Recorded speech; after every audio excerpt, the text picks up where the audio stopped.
Yo, what's going on, you guys? It's your boy Keaton Talks Sports here, back with another video. As always, do me a favor, like, comment, subscribe, follow on Instagram. Link is in the box below. This is my NBA Game 3 between the Boston Celtics and the New York Knicks. Knicks are currently up 2-0 in the series right now. Before I get into the game, I wanted to go over last night's games. We had the Cavaliers at the Indiana Pacers. The Cavaliers had a spectacular performance going in Indiana. They had their full squad at the time: Darius Garland, DeAndre Hunter, and Evan Mobley all played in that game. Cavaliers came out and smacked the Indiana Pacers to get themselves back into the series. Big time W for the Cavs. Tyrese Halliburton didn't have any answers. He had a very bad game, probably the worst game he's had so far in these playoffs. But you have to really give the Cavaliers credit.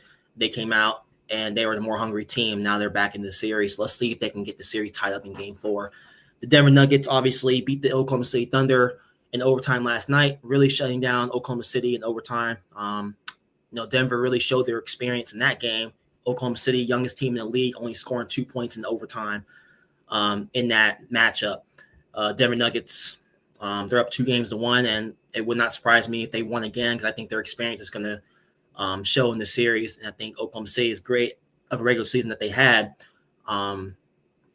It's going to come down to if they can close out games in Denver. So we'll see what happens in Game 4, as they're currently down 2-1 against the Denver Nuggets. Now let's get into this game tonight. Right now we have the Boston Celtics at the New York Knicks.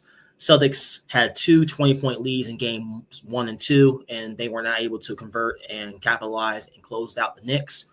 Really give the Knicks credit. They really came out, even though they were down big in both matchups. They were able to claw their way back into both of those matchups.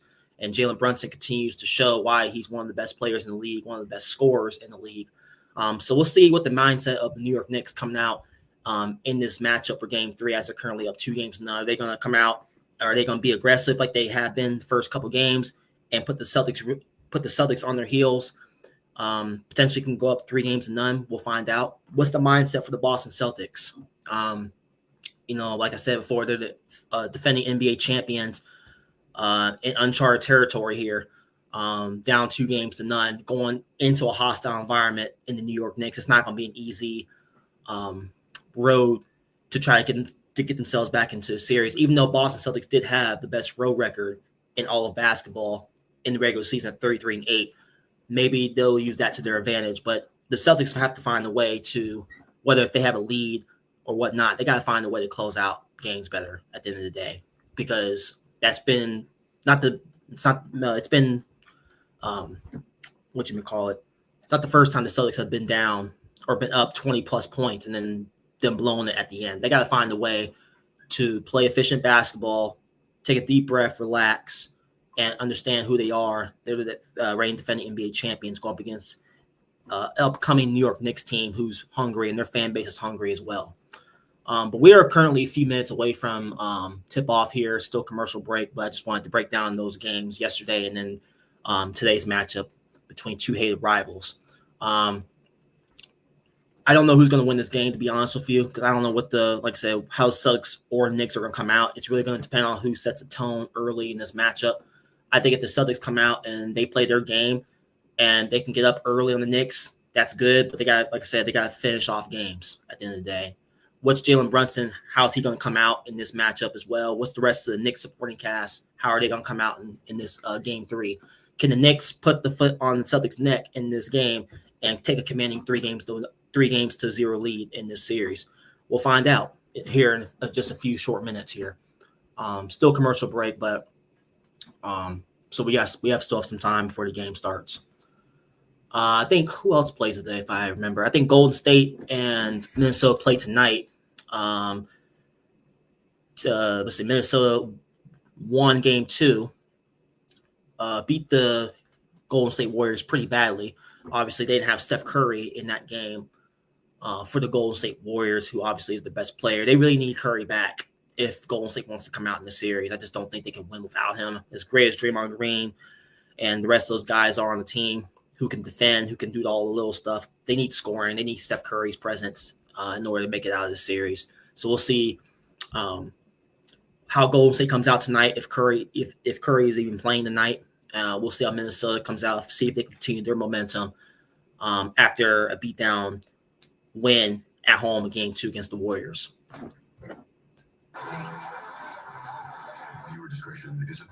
So we got a few minutes here before the game starts. But my prediction, I'm gonna have the Celtics winning this game. I just think they have to get this win. Obviously, I just think with New York Knicks going into Boston the way they did, getting both games there, I think the Celtics can come out and just take a one game at a time mentality, go into New York and get this win to get themselves back in the series. I still think this series is gonna go deep. A lot of people think it's going to be a short series. I don't believe that. I think the Celtics come out and respond here, but we'll find out here in a second. A lot of these commercials are very annoying. We need to get to the game already. Come on, let's go. At a time when children's mental health is in crisis, we envision a future where mental health is a vital. But do we have any Celtics fans or Knicks fans in the chat? I mean, I just want to see, or any NBA fan base is welcome in this live stream. But what do you guys think of these playoffs so far? Is your favorite team still in it? Or are they out? Or what do you think of each series so far? So far, it's been very surprising. I mean, like I said, the Cavaliers being down 2-0.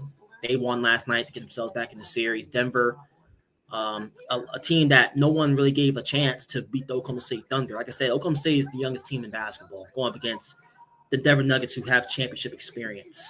That could be a difference in that series. That's going to be an exciting finish in that Western Conference matchup there. Golden State and Minnesota, obviously, that's a great series. They need, like I said, they need Curry though back. I don't think the Warriors can win without Steph Curry, their best player at his age and where he is in his career. He's having one of the best statistical years in his career so far. So we'll see how that series finishes out. But here we go. Here we're about to get started here in a second. They're obviously finishing with the commercials. It's going to be a very, very hostile environment, guys. I just believe that the Celtics have to come out. They have to be mentally tough in this game if they want to come out. Got to find a way to stop Jalen Brunson.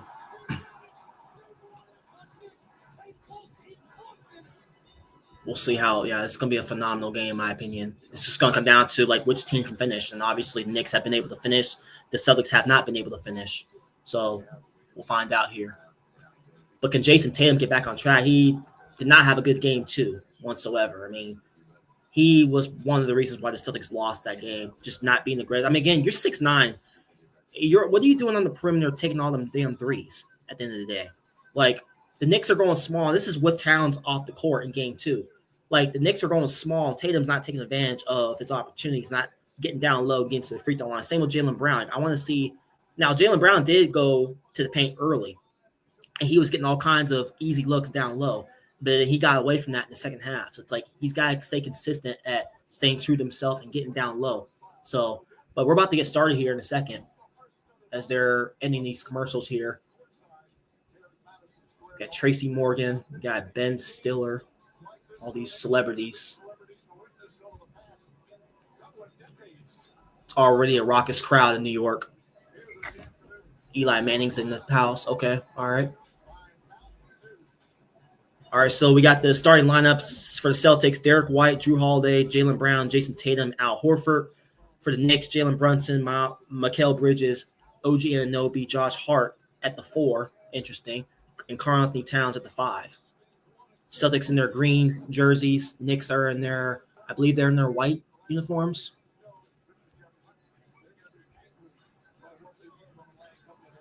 Should be a very, very interesting game to see if the Celtics can come out and get Game 3, or if Knicks can take a commanding 3 games to 0 lead, which if they end up going 3 games to none, that's definitely uncharted territory for the Boston Celtics, who obviously they were down 3-0 before. And if you go back a couple of years ago in the Eastern Conference Finals, they lost the first 3 games to the Miami Heat, and then they end up winning the next 3, almost coming back, being the first team to ever come back from 3 games to 0, and they end up losing Game 7. So, yeah, so right now the Knicks are in their white uniforms. The Celtics are in their green. They're about to tip off here in a second.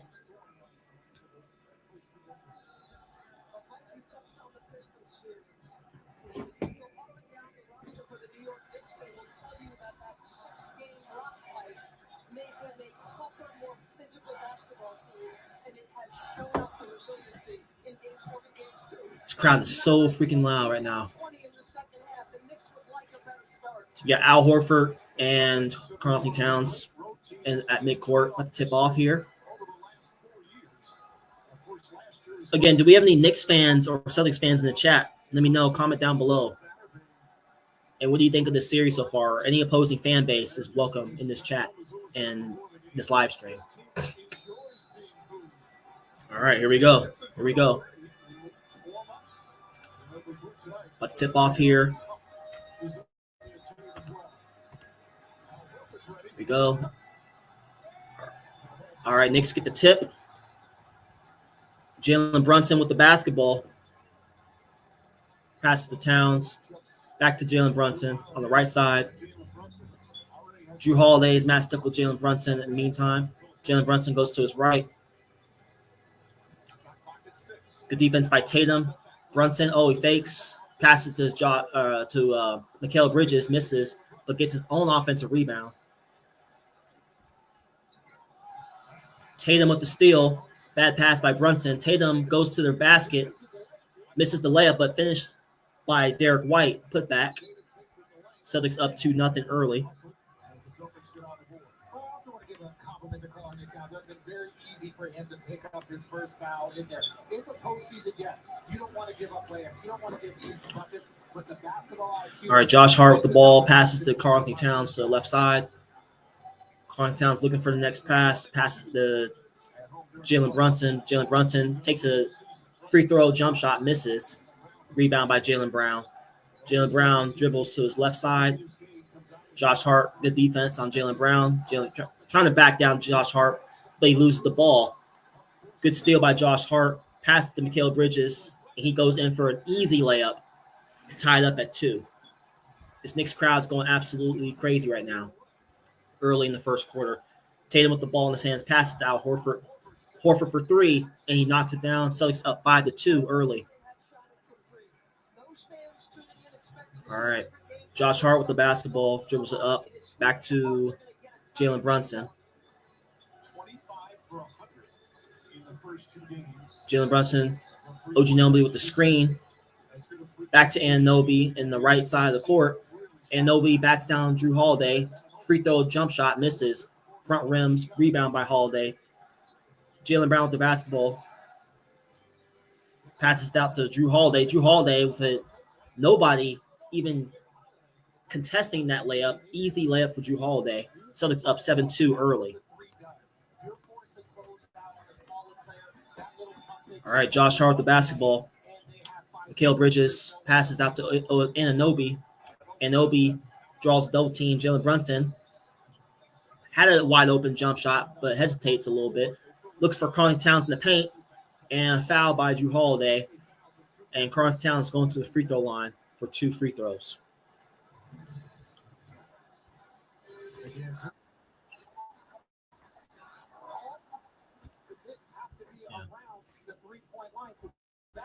All right, so Karl-Anthony Towns going to the free throw line.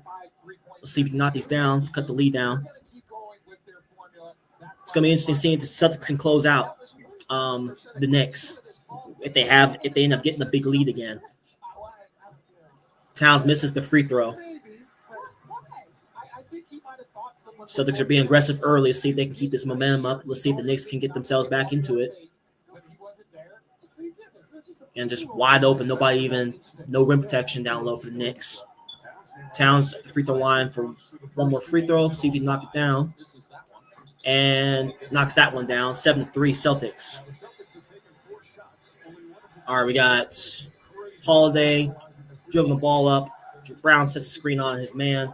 Jason Tatum with the ball in midcourt. Dribbles to his right. Screen on Tatum with the jump shot, and he misses. Rebound by Josh Hart. All right, Josh Hart with the ball. Towns with the 3. No hesitation. He knocks it down. Celtics up 7-6. Big time 3 by Towns. Knicks crowd is going absolutely crazy right now. Brown with the 3. He answers. Brown answers with the 3. 10-6 Boston. All right, we got Brunson with the ball. Derrick White, good defense on Brunson. Passes to Towns in the post. Tatum's guarding him currently. Good defense by Tatum. Oh, looking like a steal by Derrick White, but goes out of bounds. Still Knicks ball. All right, we got. Let's see here.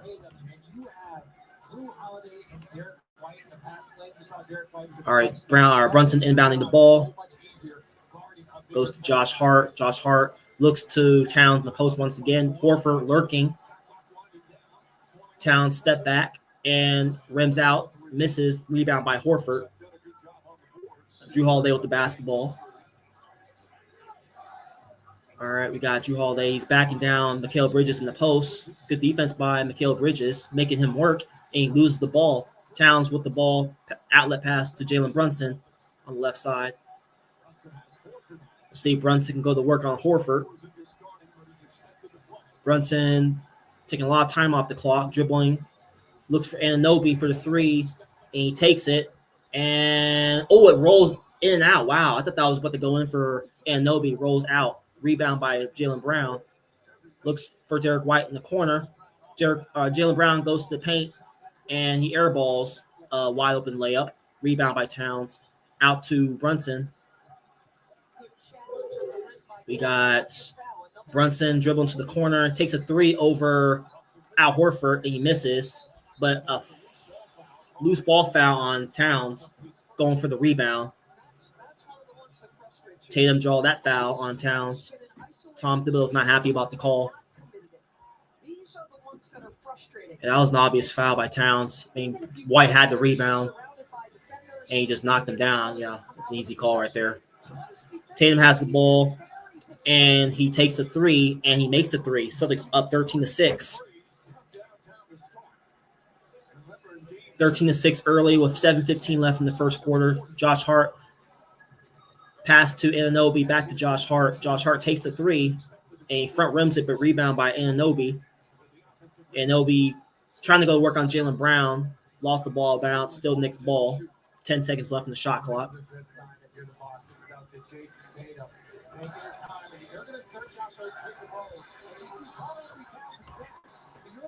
Tatum is off to a good start early.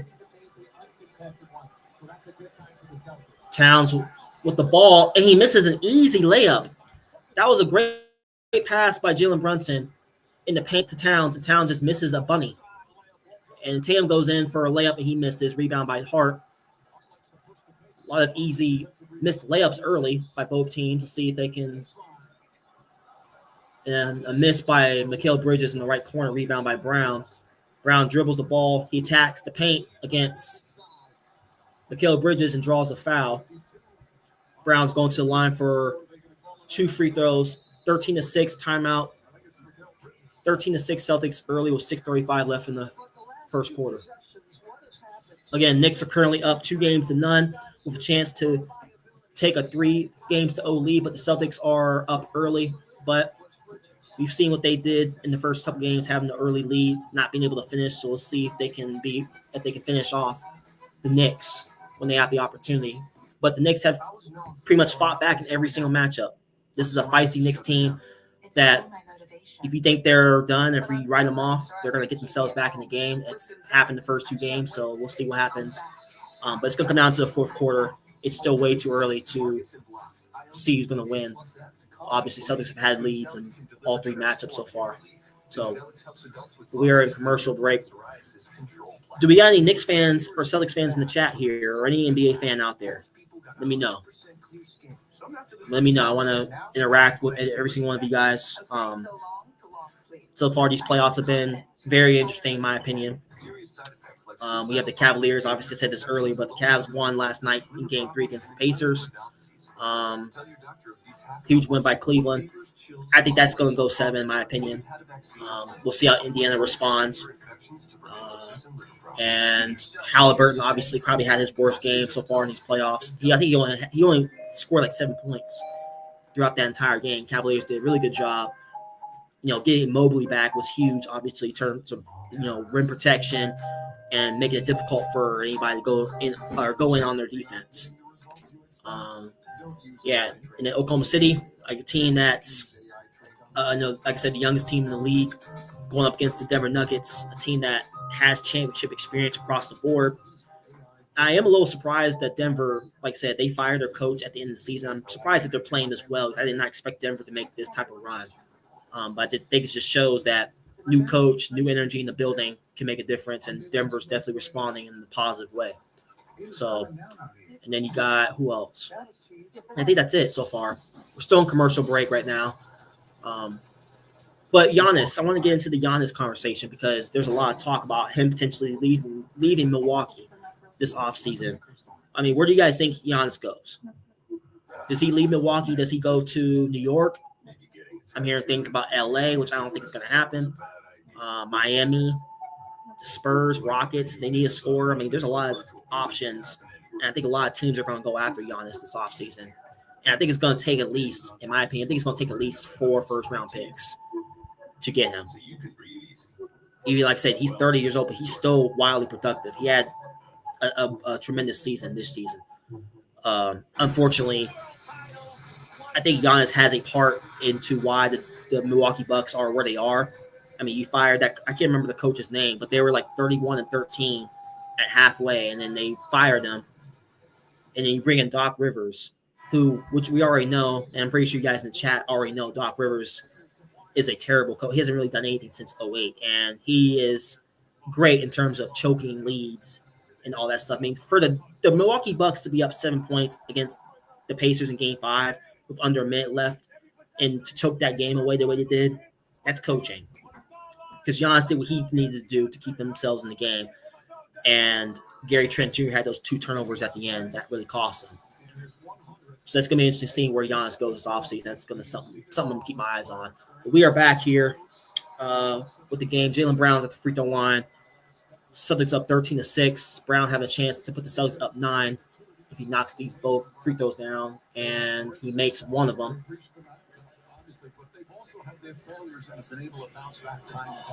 Again, in the chat, who do you think is going to win tonight? Do you think the Celtics win and put themselves down 2 games to none? Do you think the Knicks are going to come take a 3-0 lead?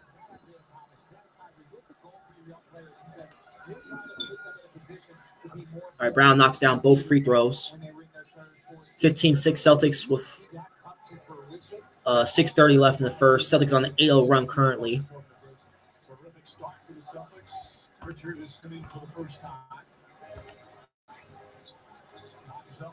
Good defense by Peyton Pritchard on Mikal Bridges.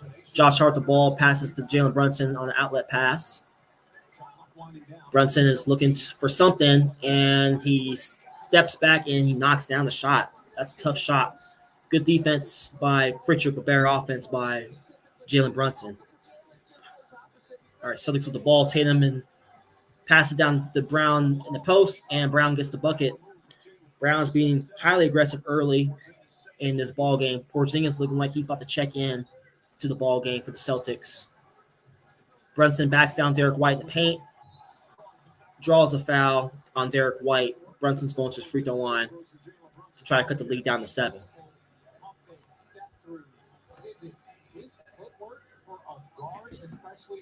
All right.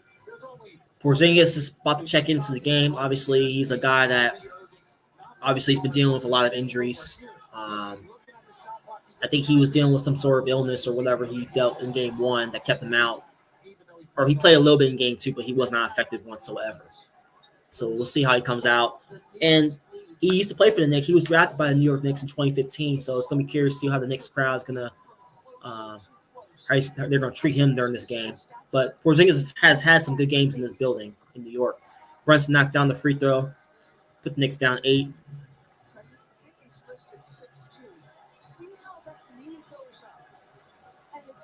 Brunson's such a great player, man. I mean, he can just make – with how undersized he is, and for him to be able to get those type of shots up against size like that, it's insane. This dude is literally a scorer at will, and dude's a baller. Again, I don't know why Dallas let him go, to be honest. I mean, for Dallas to have Luka Doncic and Jalen Brunson on the same team, and then you just let those 2 guys walk out the door, is just – I don't know what the hell Dallas is doing. So New York got themselves a pretty solid player. Porzingis has the ball, almost lost it, passes back out to Derrick White. Good defense by Josh Hart, staying in front of Derrick White. Derrick White pulls up for three, and he knocks it down. Celtics up 10 early, 20-10, with 5:20 left in the first quarter.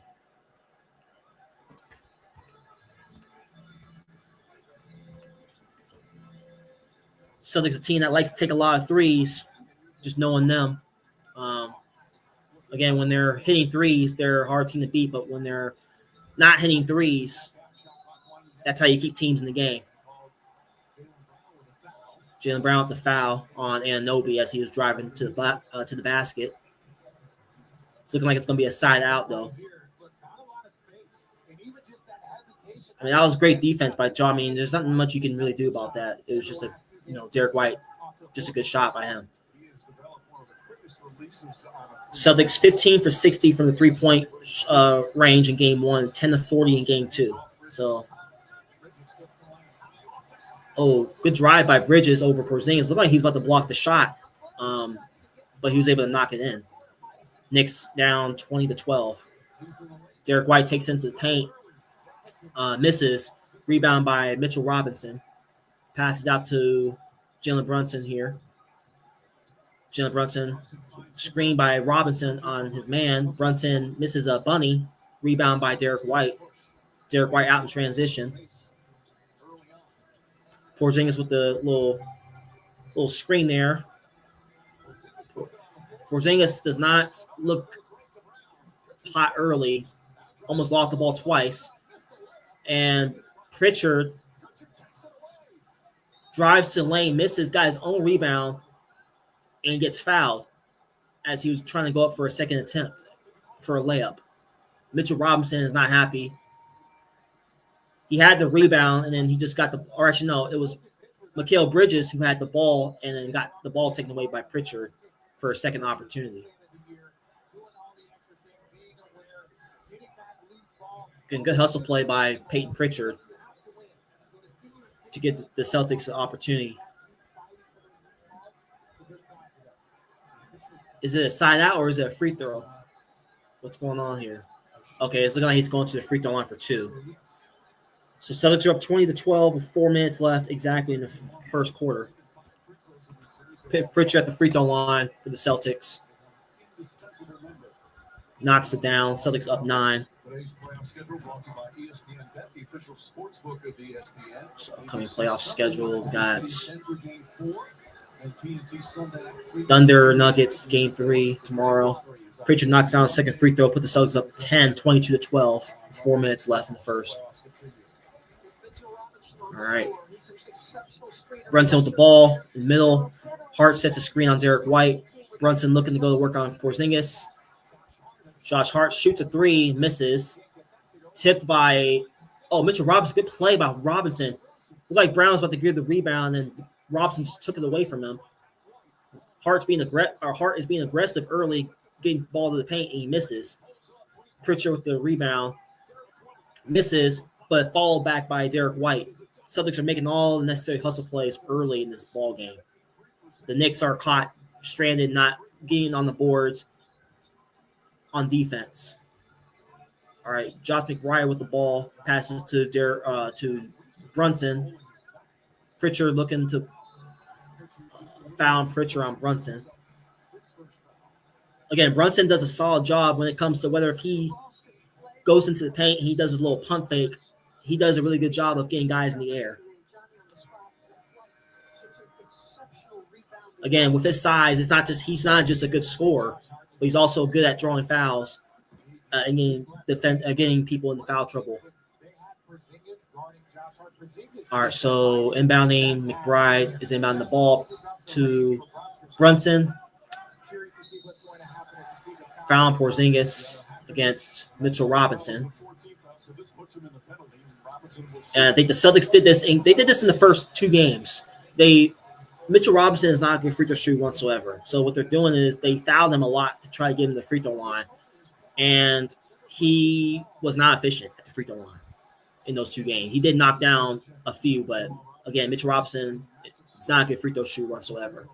So I think that's why the Celtics are sending him to the line, maybe try to get his head a little bit. see if he can knock these down. And he misses the first free throw. So not a bad foul by the Celtics there. It's going to be interesting seeing if Mitchell Robinson can't knock down key free throws, how valuable is he going to be in the series late in ball games? Mitchell Robinson shoots the second free throw. He missed both free throws. And Brown with the rebound.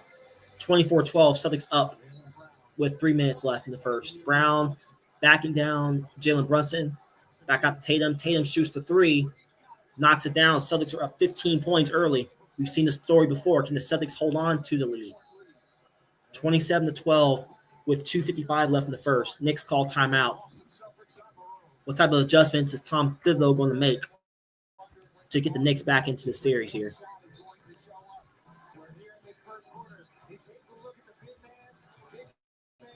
Tatum is off to a hot start. He did not have a good game last game. See if the Celtics can keep up the lead and they can hold on to it. But it's still way too early. Knicks with timeout as we are in commercial break. Again, home of the NBA Finals. So who are those of you guys in the chat watching, or those of you on YouTube watching, who do you guys think is going to win the NBA championship this year? Who do you guys think is going to win the whole thing this year? Because I'm curious to see, do the Celtics actually get it done again this year? Are they frauds? I mean, I'm just curious to hear you guys' comments. And it doesn't just have to be Knicks and Celtics fans. It could be any fan base, whether your team is still in it or not. Who do you hope that wins it this year? Because I think it's wide open, to be honest with you. I don't think there's a clear favorite. I mean, there's no guarantee Oklahoma City makes it out in the second round, even though they are a great team. But I think they're just a regular season team at best. I think Denver's experience is going to – or Oklahoma City's lack of experience is going to catch up to them eventually. Again, you watched that game last night closely.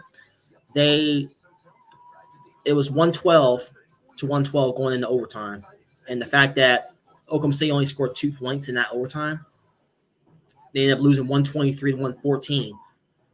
So Denver's experience, they have championship experience everywhere. Oklahoma City, this is pretty much everyone's first playoffs as well. So I'm curious to see how Oklahoma City responds in Game 4.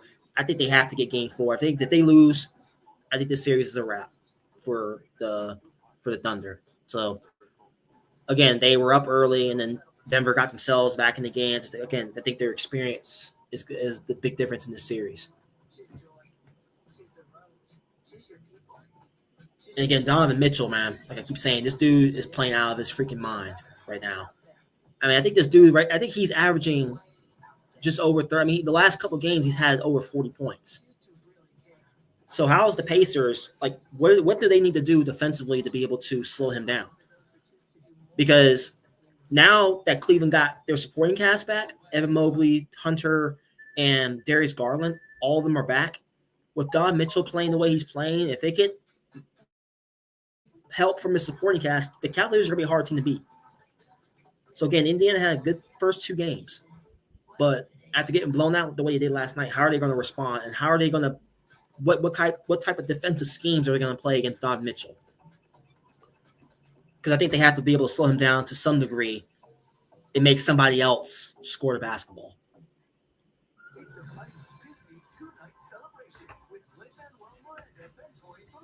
All right, we're almost back from commercial. Let's get it going already. Let's go. All right, Celtics are up 27-12 early in the ball game. Again, Celtics, can they hold on to the lead? Again, it's a long game. It's 48 minutes. Can the Celtics hold on to the lead? Right now, they're 5 from 6 from the three-point range. So how are the Knicks going to be able to slow down the Celtics to make them take tougher shots? They got to be more physical. All right, we are back here. All right, we got Anunoby with the basketball, passes out to McBride. Towns is looking to go work in the post on Tatum. Porzingis is lurking. Good defense by Jason Tatum on Towns. Towns is looking for a call, but they didn't get it. Tatum got the rebound. Good defense on Towns. Tatum goes in the bucket, misses. Rebound by Karl-Anthony Towns. Brunson looking to go to work. the Celtics are really playing solid defense on Brunson. Even though Brunson, like I said, with how much he's been balling the first couple games, like every time he dribbles the ball in the paint, there's 3 defenders around him. They're not making it easy on Brunson in this matchup so far. 27-14, Celtics are up early with under 2 minutes left in the first. Brown drives on Towns, being aggressive, and gets fouled by, I believe it's Anunoby.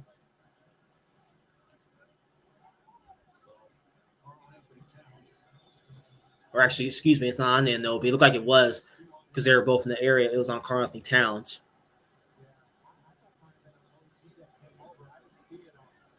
Didn't really look like a foul there, but the Celtics get it.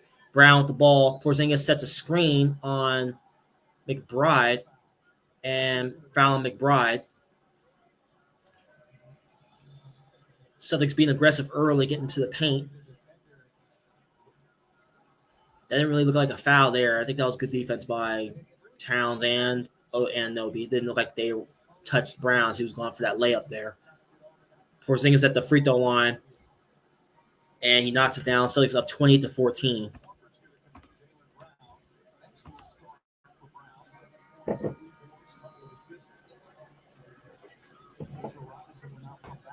Brown's checking out of the game, and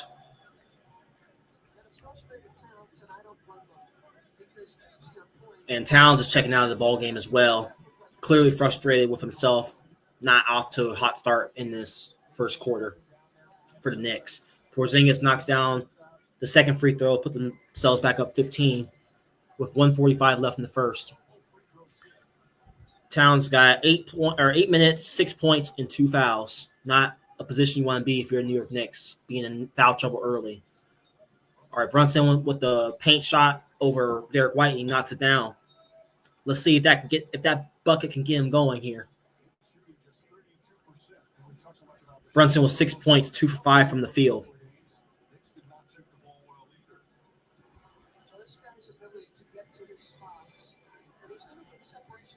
Again, Brunson's just so good in terms of creativity on offense, be able to create his own shot. He's probably one of the best shot creators in the league. Just makes it look easy.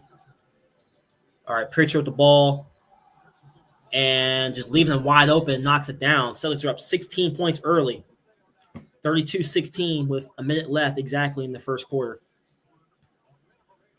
I don't know about you guys, but does it seem like the Knicks love coming back down from 20 points every time? I know it's only a 16-point lead, but it's like the Knicks, how much are they like they were able to come back in the first couple games? Are they going to have enough too in game 3 to be able to do the same? That's going to be interesting to come the second half to see if they can make some sort of run. All right, Celtics up 32-18. Brunson with that made layup on the other end. And Porzingis gets the ball in the paint, and he draws a foul on Mitchell Robinson as he was going up for a shot. Knicks are not doing a good job early at just playing fundamentally sound defense. Just fouling the Celtics at all costs. It's not what you want to do. Because, again, as bad as porous the Celtics have been so far in the first 2 games from 3, all it takes is for them to get hot. And you don't want to be sending them to the free throw line and stuff like that and to get the momentum or to get them going. So the Knicks got to play better defense here. Porzingis knocks down the first free throw, 33-18 Celtics. See if he can knock down the second one. And he makes it. Celtics up 34-18 with 30 seconds left in the first quarter. We'll see how the Knicks can respond here. Brunson in the right corner. Pritchard draws double team on. Misses an easy layup by Mitchell Robinson. McBride with the 3. Good look by McBride. Misses. But the Knicks get their own rebound and make it, and they get the and-1 opportunity. 34-20. Knicks cut it down to 14.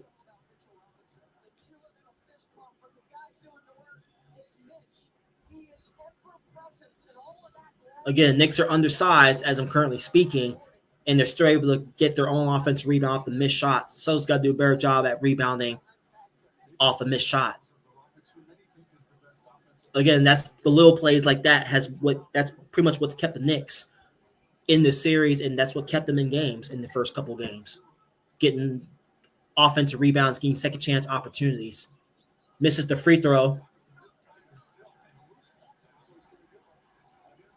And a loose ball foul on Porzingis.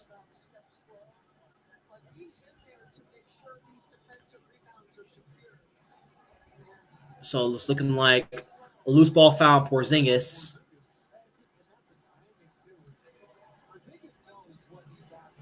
And Knicks are back at the free throw line for more free throws.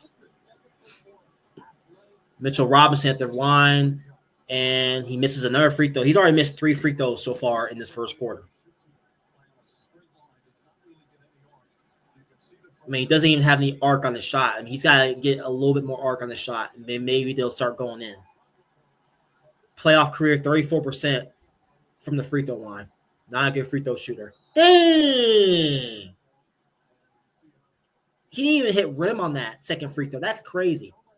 He did the same thing last game where he missed the first free throw, and he comes back in the second free throw, and they didn't even hit rim. They didn't even hit the net. That's crazy. So I wonder if that's going to get in his head as if the Celtics continue to foul him. Derrick White, long pass to Tatum. Tatum saves it and throws it back at half court. And almost a steal by the New York Knicks, but the Celtics get the ball back. A little sloppy there by Tatum. All right, 5 seconds left. Celtics up 34-20. Pritchard with the ball. And he knocks it down.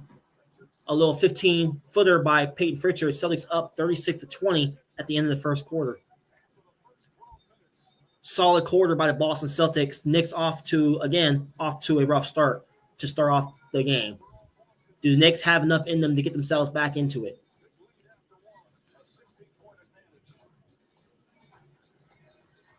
Do the Knicks have enough? Again, like I've been saying, I said this in game 1. With all of the heavy minutes that the Knicks are playing, they were able to come back in both matchups. Do they have enough?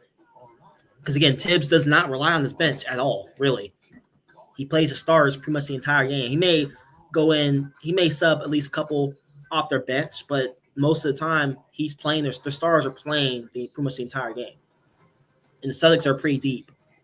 You know, they don't just rely on Tatum, Brown, their stars. They rely on their bench.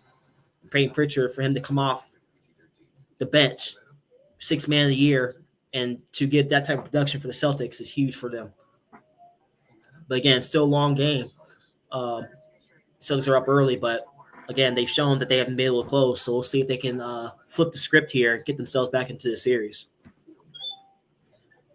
Commercial break as I'm speaking. So, yeah, Celtics are up 36-20 in the first. Yeah, I mean, I expected the Celtics to come out aggressively. A lot of people thought the Celtics were done. You know, they didn't have enough. And they're coming out early, and they're letting Knicks know that they're still here. You know, they're not going to go out that easy. So we'll see how the Knicks respond going into the second quarter and the rest of this game here. Again, tonight we have the Golden State Warriors and the Minnesota Timberwolves at 8:30 p.m. Who do you guys think wins that game? And who do you think is going to win that series as well? Because Curry currently is out. He didn't play the last game with a hamstring injury. So I'm curious to see if he's going to even play tonight. In my opinion, I think the Warriors desperately need him. They need his services. I don't think they can win without him against this Timberwolves team who has Ant-Man, Julius Randle, and all those guys on the team who are just feisty and they're very competitive. Again, they took out the Lakers in the first round, 5 games. So Ant-Man is coming. And I think he's going to be the face of the league here real soon. Sooner rather than later. Again, we're at commercial break, so just kind of bear with me right now until these commercials are done. Again, a lot of these commercials are so long, it doesn't make any freaking sense. But it's understandable. First quarter just ended, so that makes sense, but still. But earlier what I was saying about Giannis, if I had to guess, to what team I think he should go to. In my opinion, if you're trying to win a chip, why not the Golden State Warriors if you're Giannis? Now, you may seem like, oh, well, that's crazy. Like, they got Kevin Durant in 2017 or 2016 summer of 2016. They got Kevin Durant, which nobody expected him to go to Golden State. Like, I thought Adam Silver and the NBA would ban that Kevin Durant going there because he already had Steph Curry, Klay Thompson, and all them. But I could see him going to the Warriors or some of these other contending teams. At his age, he needs to go somewhere where he can win. I just don't think it's going to be in Milwaukee, especially now that Dame is injured and out. Most likely going to be out for the whole year next year with that injury. We are back, and it looked like it was a tip-in by Cornet, and the Celtics are up 38-20 the start of the second quarter. Update this real quick. There we go.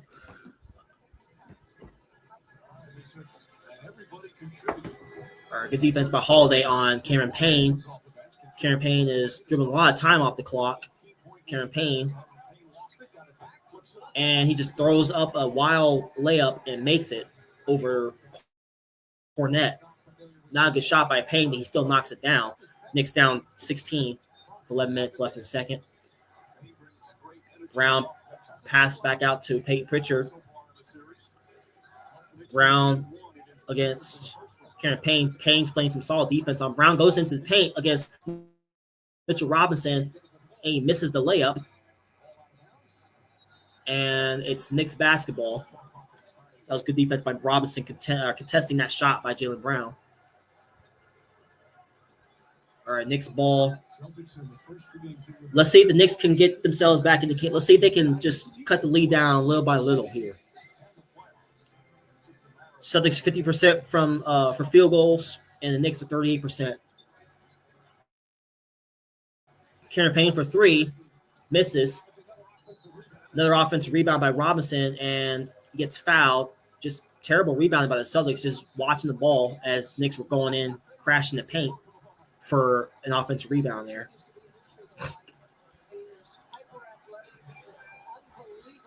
Again, Mitchell Robinson is not a good free throw shooter, so is he going to the free throw line? Again, leaving a lot of points off the board, missing free throws. Let's see if he can knock these two down. And he misses once again. Misses.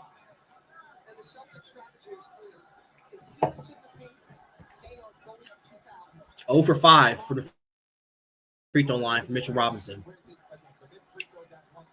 Again, I just wonder how much of a liability Mitchell Robinson is going to be in the series if he's not able to knock down easy free throws. I mean, leave a lot of points off the board, and he knocks down the second one. Okay, let's see if that can give him some confidence if they continue to send him to the free throw line. 38-23, Celtics are up. Brown with the ball almost got taken by Payne. Brown takes it to the paint. Passes out to Jrue Holiday. Step back three.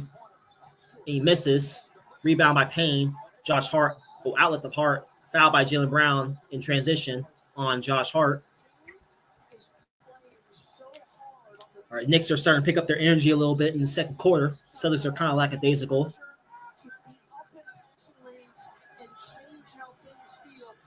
Knicks are definitely playing with more pace here.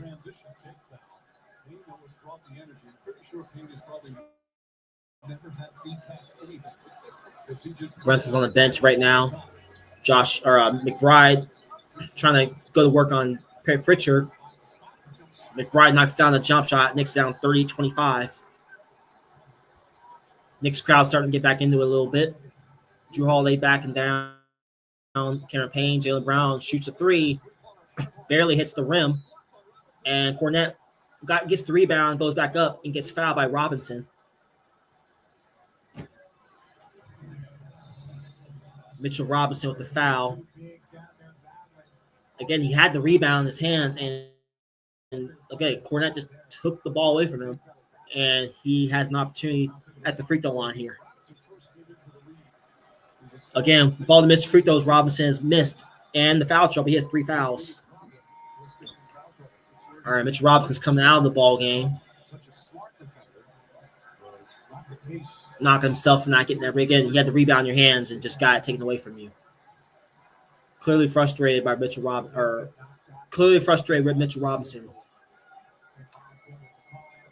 Fournette knocks down both free throws. Celtics up 40-25 with under 10 minutes left in the second.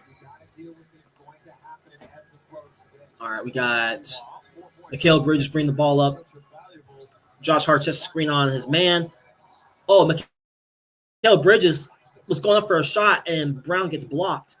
And Jrue Holiday out in transition gets fouled, gets knocked down. I gotta see, was that a transition take foul by Knicks? I thought that was a transition take foul because there was nobody else up the court. But Bridges and Holiday. Is that a transition take foul?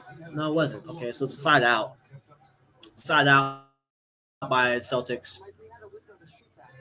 Brunson still on the bench. Brown has the ball. Mikal Bridges guarding him. On top, Fournette with the screen. Brown not going around the screen. He's going to his left. What is Brown trying to do here? And he just shoots a hard jump shot over Mikal Bridges. Gets his own offensive rebound, and he makes an easy floater. 42-25, Celtics are up early. Fournette blocks Josh Hart as he was trying to go into the paint. Jrue Holiday trying to dissect the defense. Horford with the layup. Celtics are up 19 early. 44-25, Celtics are up. 19-point advantage for the Celtics with 8:55 left in the second.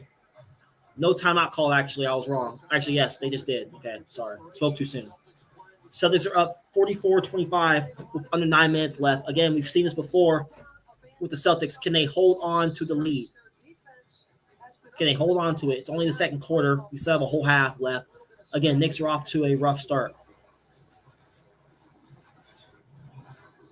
Knicks are off to a very, very rough start. Mitchell Robinson missing those free throws. He's already missed 3 free throws, and he has 3 fouls. It's not a good start by him. What do you guys think so far in the game? Can the Celtics hold on to it? Or do the Knicks have enough to make another comeback here in game 3? We shall see. We shall see. Again, if you're the Celtics, though, you have to keep up the momentum. You can't settle for 3-point shots. They got to continue to get into the paint against the Knicks defense and drawing fouls against the free throw line. That's what they have to do the entire game. If you're the New York Knicks, what do you do here?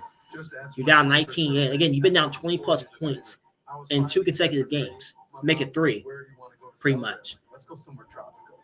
If you're in New York Knicks, do you have enough to come back? Because again, with the heavy minutes, Tom Thibodeau plays his players on top of being down 20-plus points, pretty much in all 3 matchups. Do they have enough? It's going to be interesting seeing come the fourth quarter if the Knicks can even make this a game here, which they proved in the first couple games that they have. But we'll see. Yeah, I wonder if the fatigue is a factor for the New York Knicks here. Plus, handbags from Karl Lagerfeld, Calvin Klein, and so many more. Macy's Mother's Day sale lasts 4 days. Still in commercial break right now. Celtics are up 44-25 as I'm currently speaking. We are in commercial break. Celtics are doing a good job at getting to the paint. We saw this in game 2 where they got into the paint early and they got away from that in the second half. So we'll see if the Celtics can continue just playing that style play against the free throw line and stuff like that. And we'll continue to see if Mitchell Robinson can even make it through this game because obviously, like I said, with the 3 fouls he has and 3 missed free throws, I don't know how much of a factor he's going to be for the New York Knicks in a positive way. And Brunson obviously is off to a slow start as well. So see, obviously Brunson is a guy that likes to get hot in the fourth quarter. We've seen it time and time again. Doesn't really play well in the early, but then once the fourth quarter rolls around, that's where he starts turning up. So we'll see if he has an opportunity, if the Knicks have an opportunity to get themselves into it come the fourth quarter. This contest could get nasty.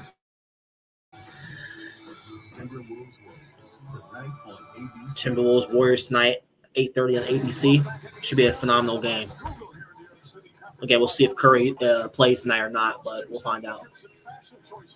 All right, we're back here.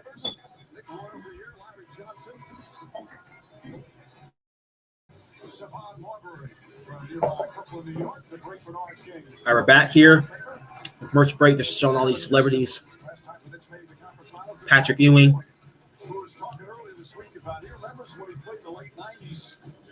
Jalen Brunson still on the bench. I don't know what's going on. I don't know if he's hurt or they're just giving them a much-needed break. I don't know what's going on there, but we'll find out here soon.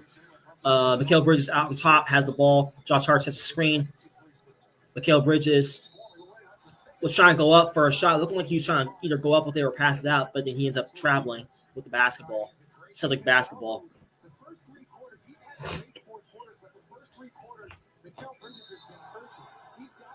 The Knicks are clearly searching right now for some offense, and they're struggling to get anything going offensively. 3 turnovers by each team with 8:35 left in the second quarter. Again, we'll see which team can finish when it matters most. So far, it's been the Knicks in the first couple games, but the Knicks are currently down 19 early in the second quarter. Tatum with the ball, passes to Jrue Holiday, back out to Pritchard for 3, misses. Rebound by Towns. He's holding his hand, and he walks into a 3, misses. 1 of 9 from the 3-point range for the New York Knicks. Tatum to Al Horford in the corner to Pritchard. Pritchard for 3. Celtics up 22, 47-25, under 8 minutes left in the second. Celtics are 7 for 12 for 3-point range. Knicks are 1 for 9. It's been the biggest difference so far in this game. All right, we got Bridges out on midcourt, passes out to Towns. Horford guarding them. Horford staying in front of him, making Towns work, and Towns still gets the bucket and 1. Towns is holding his hand. That is not a good sign. Towns gets the and 1 to put the Knicks down 20. Let's see if he can knock the free throw down. They're making him work for every shot, but he's still knocking them down.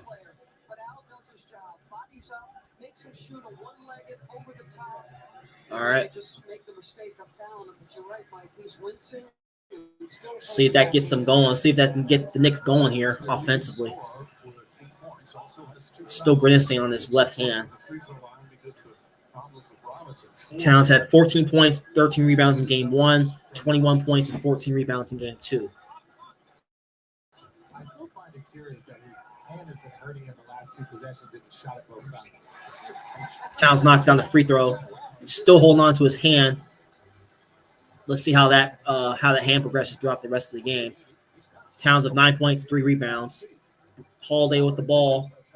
Okay, Brunson's back in the game. That's a good sign for the Knicks. Okay. Celtics turn the ball over. Good defense by Anunoby and Brunson on the pass by Jrue Holiday. Brunson with the ball. Josh Hart sets a screen, setting some really hard screens for the Knicks early. Brunson back out.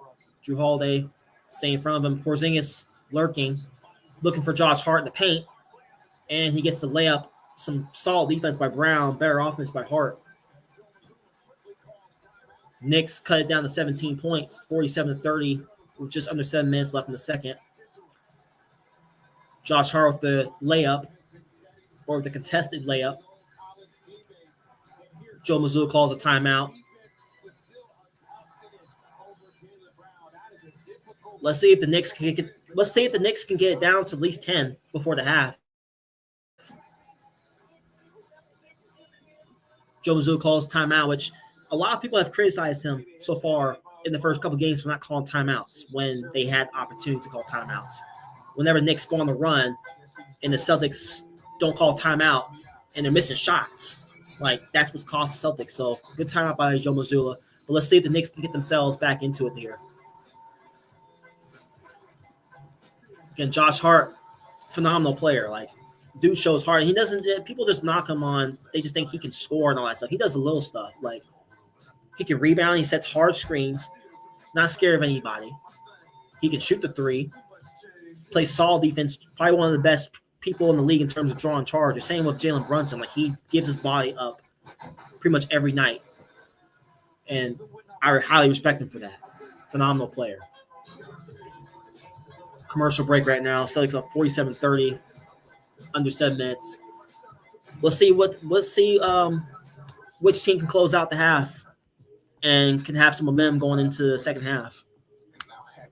If the Knicks can cut it down to 10, then they're right in the game. Again, we've seen it before where Celtics had big leads and they were able to hold on to it. So we'll find out. We'll find out in the second half, see if which team has enough to get the victory here in game 3. But do the Knicks get it done today, guys? Do they go up 3 games? Do they have enough to come back? Or will the Celtics win and get themselves back in the series, down 2-1?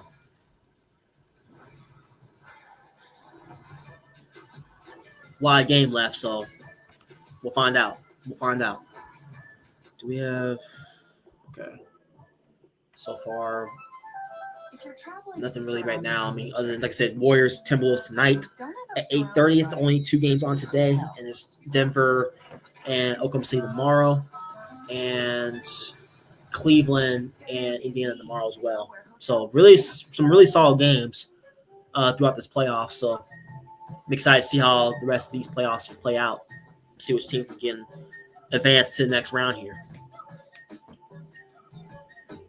Which automaker employs the most hourly workers? Again, Knicks have not made the conference finals since 2000.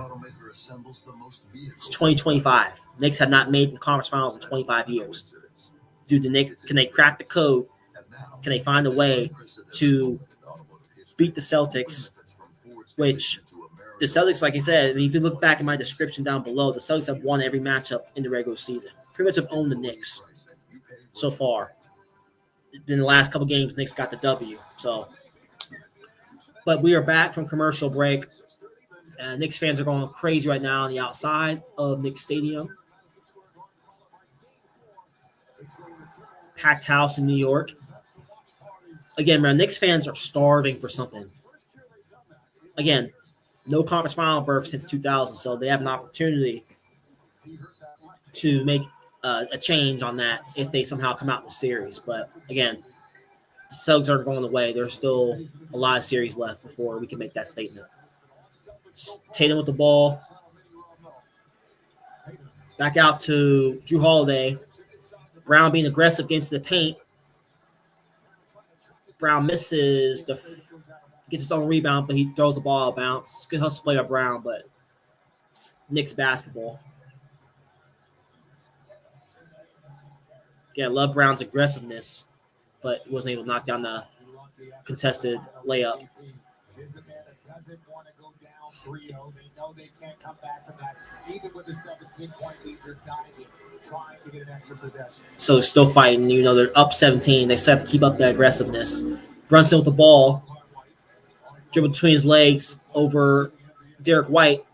Passes out to Josh Hart for 3. Looked like he was about to take it and hesitated. And Porzingis gets the Towns actually was going in for a putback, but it was basket interference. So Celtic basketball.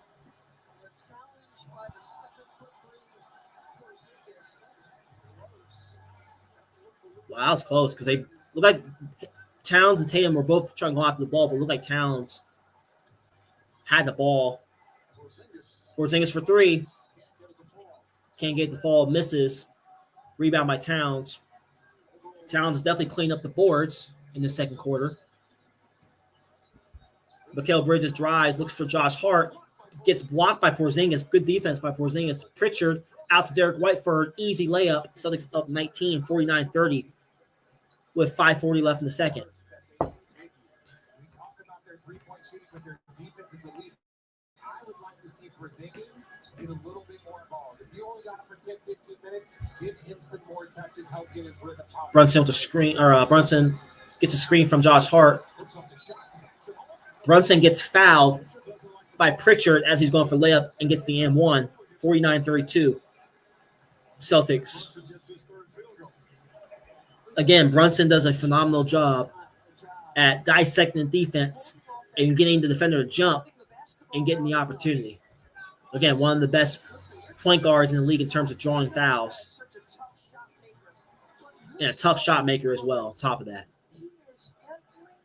Brunson knocks down a free throw. 3-point opportunity, 49-33. Knicks are down 16 with 5:20 left in the second. Let's see if the Celtics can close out the half on a good note. Let's see if the Knicks can cut down the lead here to at least 10 before the quarter's over.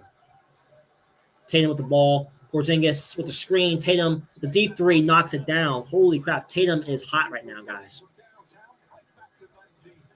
Back up to 19 for the Celtics. Tatum with 9 points, 3 for 3 from the three-point line. Blocked by Derrick White as Brunson was going for the layup. Bridges gets the rebound and shoots it and misses. Derrick White gets the rebound. Derrick White looked like he was looking for Porzingis down low, but actually goes to Jaylen Brown. Brunson guarding him. Mikal Bridges setting the double team out. Pritchard out for three in the corner and knocks it down. Celtics are up 22 points, 55-33. 4:25 left in the second. What answers do the Knicks have? Brunson for three. Cannot get him going. And Towns comes in and gets the rebound. Wow. Okay, so Brunson shoots a three. Towns comes out of nowhere and gets the board and passes to Josh Hart. And Josh Hart gets knocked down by Pritchard for the foul. And Derrick White, too, again, another guy that loves shooting a three, and he's really one of the best players in the league in terms of three-point shooting. But he's much better at defense. Like, he can block shots, and whether that's in transition or whatever, he can pretty much do it all. All right, Josh Hart, the free throw line.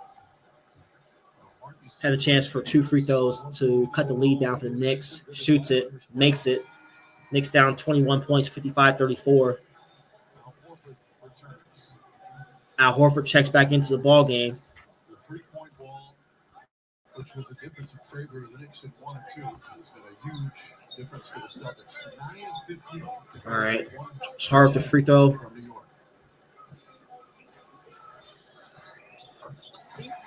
All right, knocks both down. Celtics up 20 points. Coming up on 4 minutes left in the second quarter. Peyton Pritchard with the ball, passes to Jaylen Brown in the corner. Brown drives on Josh Hart, being aggressive, and gets the layup. Brown being highly aggressive early in this ball game. That should have been an and one. He definitely got smacked down in the arm, and the ref didn't call it. But Brown gets the layup, 11 points, 5 rebounds, 4 from 9 from the field for Jaylen Brown. Brunson with the pass to Towns, missed the layup. Knicks get the ball back, though, on a steal. Josh Hart looking for Towns. Towns just turns around and shoots it. A tough shot by Towns, but still makes it. 57-37 with 3:25 left in the second. All right, let's see. Pritchard with the ball on the left side of the court. Brown looked like he's about to set a screen on Brunson. He does. Pritchard back to Brown down low. Bridges guarding him. Good defense by Bridges, poking that ball away. Brown with a tough shot, misses. Towns with the rebound. Towns absolutely a beast on the boards.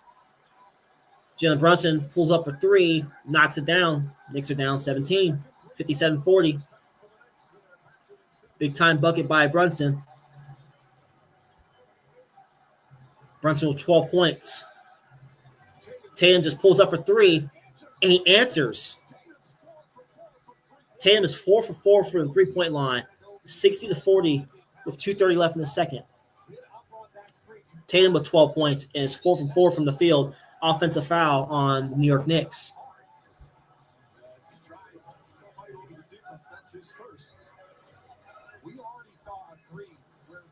Offensive foul on Josh Hart. Celtics basketball. Celtics up 20 points. We'll see which team can close out on a good note. Looking like the Celtics All right, so Tatum loose ball foul on Jason Tatum. He just lost the ball there. I don't know what happened. Great defense by New York Knicks.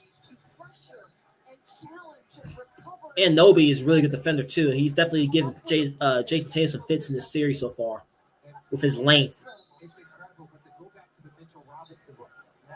And great, again, another hustle play by Josh Hart, a guy that likes to do the little stuff for his team. And again, that's what's really kept the Knicks in these games, even though they've been down both times in those matchups. So we got Josh Hart at the free throw line here to try to put the Knicks down 18 if he knocks both down. And he knocks the first one down. 2:17 left in the second quarter. Again, got a whole second half, so there's a lot of ball left in this game. This game is not over. We've seen it before with the Celtics. All right, Josh Hart, second free throw, and he makes both. Celtics up 60-42. Coming up on 2 minutes left in the second. Derrick White with the ball to Jason Tatum, who's currently hot. Al Horford with the screen. Horford wide open three in the middle, and he knocks it down. Celtics are just knocking down all kinds of threes in this game. 63-42, under 2 minutes left in the second. Do the Knicks have enough in them to come back? 65% from downtown for the Celtics in this game. With the steal, Tatum for a layup. Celtics are taking off here, 65-42. No resistance from the New York Knicks defense. Hart with the screen on Brunson with a good pass to Josh Hart. Hart gets the dunk. Knicks down 21 with 1:25 left in the second. Knicks down 21. Why did I say 25? 21 with coming up on a minute left. All right, Tatum with the ball. Towns guarding him. And Tatum pulls up for three again. Air balls. White gets his own rebound. Brown with the putback jumper. 67-44 with exactly a minute left in the second quarter. 23 rebounds for the Celtics, 19 for the New York Knicks. And even on the boards for both teams at 10 apiece. Hart with the screen on Brunson. Brunson trying to dissect the defense, can't find anything. Bridges almost lost the ball. Josh Hart almost lost it as well. Sloppy play by the New York Knicks. And Anunoby gets the ball and tries to go for leg. Gets blocked by Horford. Towns gets the rebound, though, and puts it back in. Again, Towns is, still holding his hand, but he's still giving it to the Celtics on the boards. 67-46. 38 seconds left in the second. 4 blocks for the Celtics. Knicks have 0. Pritchard with the ball in his hand. Celtics. Brown gets the three-point shot, knocks it down. Holy crap, guys. The Celtics are hot from three-point range. Brown is locked in. Tatum's locked in. Their whole team is locked in right now. They're looking like a team that doesn't want to go down 3 games. Oh, and that looks like that was almost a double dribble by Brunson. Misses the layup, though. Pritchard gets the rebound, though. Knicks they're looking hopeless right now. They're barely getting back on defense. Josh Hart is looking gassed out there. He's not moving with any efficiency like he did in the first quarter. Brown with the ball, takes on Towns, gets fouled. Again, Jaylen Brown is playing with a lot of aggressiveness in this second quarter, guys. 70-46 with 3 seconds left in the second. Brown had the chance to go to the free throw line to continue to extend this lead for the Celtics. And again, the Knicks are in foul trouble early in this game, which is not a good sign, on top of them not making shots.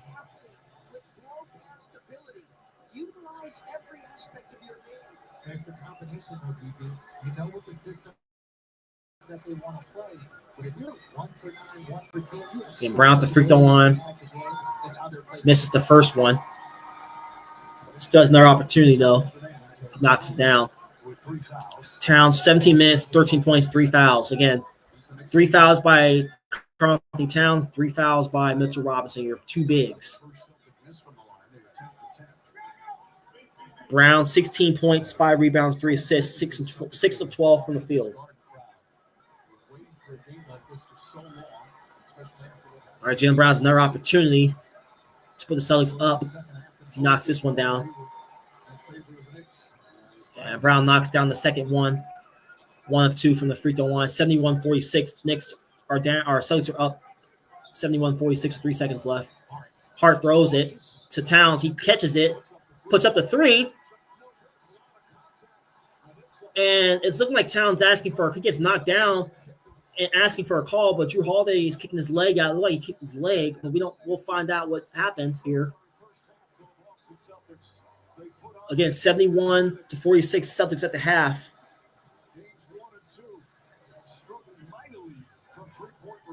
Again, Celtics are haven't been able to close out games, so let's see if they can close this one out. Yeah, Towns absolutely kicked his right leg out. And that's why Jrue Holiday ended up falling the way he did. Towns asking for a call, didn't get it. I think that was a good no call.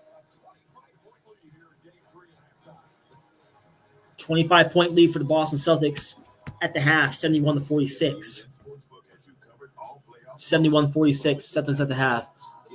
Let's see if the Celtics can close this thing out in the second half. Let's see if the Knicks can get some sort of offense going in the second half.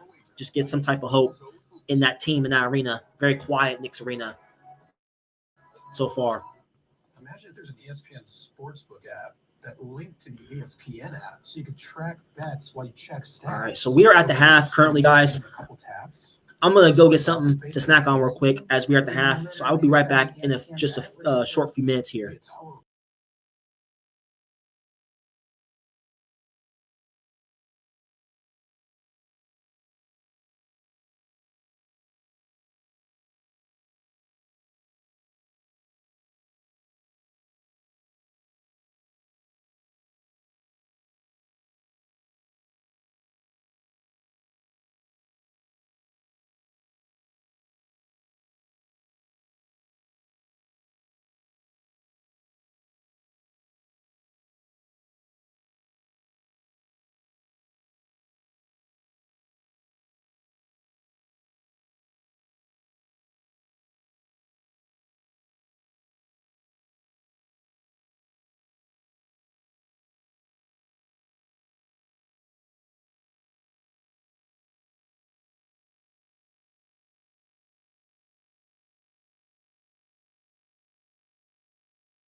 All right, back now. Still halftime here. 71-46, Celtics up 25. Knicks are up 2-0. Celtics have an opportunity to get back into a series if they can find a way to close it out here. Knicks are in the same situation where they've been down 20 points, and it came down to the fourth quarter. So we'll find out. We'll see if the Celtics have it in them to close it out. We'll see if the Knicks have it in them to make it a game coming late in this game here. So we'll find out. We'll still have time here. But again, the Knicks keep finding themselves in these situations where they get down. It's like, when is it going to come to a point in time where they're playing from ahead instead of coming from behind? Again, I just don't know how much the Knicks can continue to be down 20-plus points and then try to work themselves back into the game instead of when is it going to come to a point in time where they're up and then they're making the game easy on themselves by playing solid defense. Now, when you're down by this much, with the solid defense, I know Knicks are solid defense when they want to be, but they kind of get away from their offense a little bit when they're down. So it's can the Knicks find them a way in the second half to at least make it a game? I think they have to get down to at least 10, 12 points before the fourth quarter. They got to at least cut it down to that, at least to give themselves a chance to win. But it's going to be hard, though, again, because the Celtics are hot from three. And if they continue making their shots in the second half, good luck, New York Knicks. But again, the Knicks have shown in the first two games that they're willing to come back. This game is not over, by the way. So it's going to come down to the fourth quarter. Again, I'm going to be paying closely attention to see if the Celtics are continuing to execute their offense or if they're being stagnant and they're just selling for the three-point shot. So we'll see what type of adjustments Tom Thibodeau and the New York Knicks make in the second half, and we'll see what type of adjustments Joe Mazzulla makes as well. Because the Knicks aren't just going to lay down. We've seen time and time again they're willing to fight themselves back into the game. So it's going to be interesting to see. Again, Celtics are playing with desperation. Obviously, a team that knowing that they can't come back from 3 games, or they can't go down 3-0. Again, no team has ever came back from 3-0. Now, it could have been the Celtics 2 years ago against the Heat. Heat won the first 3 games. And then the conference finals, Celtics won the next 3. And then game 7, Tatum got hurt, rolled his ankle. Heat took advantage of that and they ended up winning the game, blowing the Celtics out.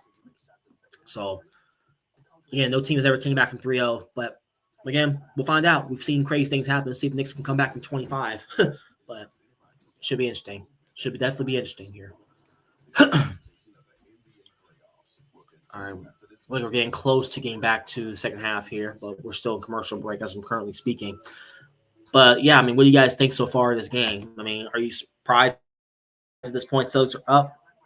Celtics, they put themselves in this position being up. Now let's see if they can continue to be aggressive in the second half. Again, Brown, a guy is getting to the free throw line at will. Tatum is having a phenomenal game from the field. The Celtics as a whole, the defense is definitely making life difficult for Brunson and the rest of the supporting cast on the Knicks to get any sort of good shots up. Brown is playing, and think about it, Brown and Tatum, they both took responsibility for the last game. They felt like they both settled a lot, especially in that fourth quarter. You're up 20-plus points late in the third quarter, and then the Knicks get back into the game because Celtics started jacking up shots. And then the Knicks got themselves back into the series, or back into the game, come the fourth quarter. As soon as the Knicks got down 6-7 points, I was like, here we go. And then Brunson started getting hot once again, and the Celtics had no answers. So we'll see what type of adjustments the Celtics make. Let's see if they continue to play the type of defense that they're playing on Brunson to try to limit him in the second half. But it's going to come out in the fourth quarter, in my opinion. Brunson, that's where he shines. That's where he's pretty much what he's been doing so far in this series. It came down to the fourth quarter. He always gets off the slow starts. for whatever reason in the first half. Then he ends up picking up his play in the fourth quarter. Excuse me. But yeah, again, 20-plus lead for the Celtics. It would actually be funny if they actually blew this lead again, knowing them. So, but we'll find out, man. These playoffs have definitely been interesting so far. I mean, we've seen crazy comebacks, but like for the Celtics to blow 2 consecutive leads, 20-point leads, as I may say, if they blow this lead, I don't even know what to say at this point. Because you should be able to hold on to this lead with how hot you're playing, especially with how hot you are from 3-point range and all this stuff. You should be able to hold on to this lead for the Celtics. But will they? Will they? I don't know. We've seen crazy things happen, especially in these playoffs. Again, like, if you look at the regular season too, like if you realize the way the games are played, you can get away with a whole bunch of open dunks and driving lanes. Like in the playoffs, it's a different beast. Like you don't get that many opportunities like you did in the regular season. Teams clamp up the paint. They make it difficult. They try to make you make the next pass to your playmakers, and whether if you have shoes or not. I mean, look at the Rockets did against the Warriors. Every time they had a wide open three, they would drive, they would pass it out. But again, they didn't have the 3-point shooting to be able to win the series. That's why they lost. That's why I think Giannis would be a great fit in Houston, because that's exactly what the Houston Rockets need. They need scoring. So, I mean, if you're the Rockets, like you can give up. Like I wouldn't give up Şengün, in my opinion. I would keep him because I thought he had a great series. He was knocking down shots and stuff like that. Obviously, he's not a 3-point shooter, but like he can shoot the little floater. He can shoot the little 15-foot jump shot, whatever. He can block shots, protect the rim. Now, if I'm the Rockets, I mean, with how Jalen Green played in these playoffs, I would give him up in a heartbeat. I mean, for him to have 30 points or whatever he had in game, 3 or 4, and to come back and only scored 7 points, too much inconsistency. So I'm willing to give him up for Giannis. I'm willing to give up him. I'm willing to give up. I mean, I don't know what I would keep Van Vliet. I mean, because you have a player option on him, I would bring him back. Again, a guy that has won a championship. Dylan Brooks, okay, he's solid. Whatever, you can keep him. But I'm definitely moving Jalen Green if I'm the Houston Rockets, and you have the draft assets to get Giannis. Same with the San Antonio Spurs. Just imagine Giannis and Wemby on the same team together. That would be insane. But you also have to look at the Western Conference. If Giannis goes out west, you're in a stacked Western Conference. So, like, it's really just a matter of what Giannis wants. Does he want to stay in the Eastern Conference? Does he want to deal with the Celtics every year? Does he want to deal with teams like Cleveland? I mean, at the end of the day, I don't think he's going to stay in Milwaukee. With how that season ended, and then look back to Game 5. They were up 7 points with just under a minute left, having a chance to go back to Milwaukee for Game 6, which I thought they were going to do. And to blow that game the way they did, there's no way in hell. And then with Dame out, with the injury that he's out, he's pretty much going to be out all of next year. I just don't see a scenario where Giannis comes back because I don't think Milwaukee has the draft assets. They don't have the money to be able to improve the roster. So it's going to be interesting seeing what Giannis does and what team can go after him this offseason. We are back in the second half here. Celtics have the ball, 71-46. Let's see if the Celtics can close it out, and let's see if the Knicks can get themselves back into the game here. Tatum with the ball. Towns guarding, passes out to Jaylen Brown in the right corner, and Brown misses. Brunson with the rebound. Oh, it's looking like Derrick White was about to take the ball away from Brunson. Looked like he didn't see him, but Brunson still gets the pass out. Mikal Bridges shoots the 3 over right and misses. Rebound by Tatum. Tatum with the pass to Jrue Holiday, and taps it out to Derrick White in the right corner. Derrick White knocks down the 3. So Celtics up 74-46. Great awareness by Jrue Holiday to know where his teammate was on the court. Again, no Knicks defender in sight. Brunson shoots the 3. Misses. Towns gets the rebound, gets slapped and Towns is going to the free throw line, and he's holding his hand once again.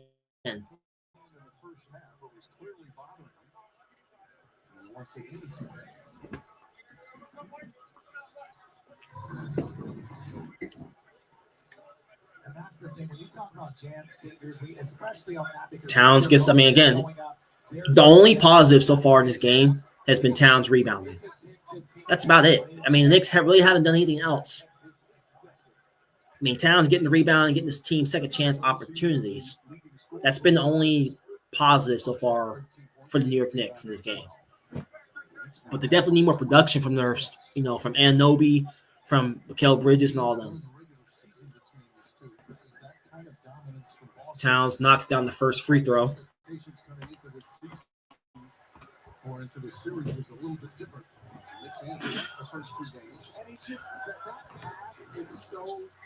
That was a great pass by Holiday. Again, the way Tatum threw that pass, Holiday taps the ball out to the right corner to Derrick White, and he knocks down a three. That's just beautiful basketball and experience by the Celtics. Towns knocks down the second free throw. 74-48. Celtics are up with under 11 minutes left in the third quarter, excuse me. All right. Derrick White with the ball. Passes to Tatum. Brown cuts to the basket. Jrue Holiday gets the ball from Tatum, shoots a three. Holiday knocks down the three. 77-48. Celtics are up. Anunoby shoots three, gets blocked by Jaylen Brown, and gets his defensive rebound. Celtics get the ball. Derrick White goes to work on Brunson and gets fouled. And again, the Celtics are playing aggressive. They're not settling for the three. Look at the first two games. When they had a 20-point lead, they were settling for a lot of three-point shots. They were not attacking their paint. The Celtics are continuing to attack the paint and get into the free throw line. And Knicks are continuing to get bad shots offense. That is not what you want to be doing against the Celtics. You got to get the ball moving a little bit more for the Knicks. I'm just wondering if the fatigue is starting to become a factor for the Knicks. Again, you were down 20-plus points in both games, and your starters, really go out to game one, play 53 minutes. So you got to look at that as a factor. Again, I think Tom Thibodeau does not rely on his bench whatsoever. I just think that's going to cost the Knicks when it's all said and done. Celtics are up 79-48. Derrick White knocks down both free throws. Mikal Bridges brings the ball up the court. Jrue Holiday guarding. New York crowd is absolutely stunned. Got nothing to cheer about. And I think for the Boston Celtics, you have to continue this momentum because you don't want to give the Knicks crowd any sort of anything to cheer about. Brunson goes in the paint, knocks down the floater. 79-50. Celtics are up.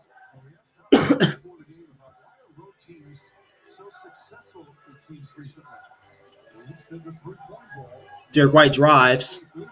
Almost up on the baseline there. Looks for Jaylen Brown for the three-point shot in the corner. Brown misses. Derrick White had a tip, but it goes out of bounds. Knicks ball. All right, Josh Hart the ball. Knicks are bringing the ball real slow here. Bridges shoots the ball, knocks it down. All right, Jaylen Brown brings the ball up the court. Pass to Al Horford in the left corner. Towns guarding him. Looks for Jrue Holiday in the post. Tatum gets the ball out, and he misses. Towns with the rebound. Let's see if the Knicks can cut it down here. 79-52. 9 minutes left exactly in the third. Towns with the three, and rolls in and out. Wow, that should have been in by Towns. Misses. Tatum gets the board. Brown in the right corner against Towns. Let's see if he takes a three. And the Celtics are starting to settle a little bit for the three. It's not what you want to be doing. You want to continue to attack the paint. This is the part where you see the three-point shot for Jalen Brown. You're almost like you could get a better shot than that against Karl-Anthony Towns, but again, if you're Jaylen Brown, I know Towns is a good defender, but again, you have the mismatch. You have to use your size and try to get to the free throw line. Give yourself a better opportunity. You don't want to be selling for the three. All right, Brunson with the ball. Looks for Josh Hart in the paint. Easy layup for Josh Hart. Another timeout called by Joe Mazzulla. 79-54. 8:25 left in the third.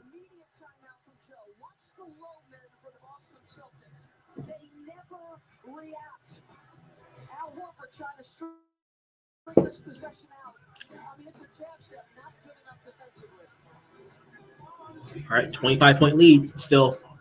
Knicks are starting to get more offense going. Celtics are starting to sell for the three. Let's see if the Celtics can get back to get into the paint. Let's see if the Knicks can continue to get good shots offensively and not being stagnant. This is the best Chipotle order. Still got a lot of time left in this game.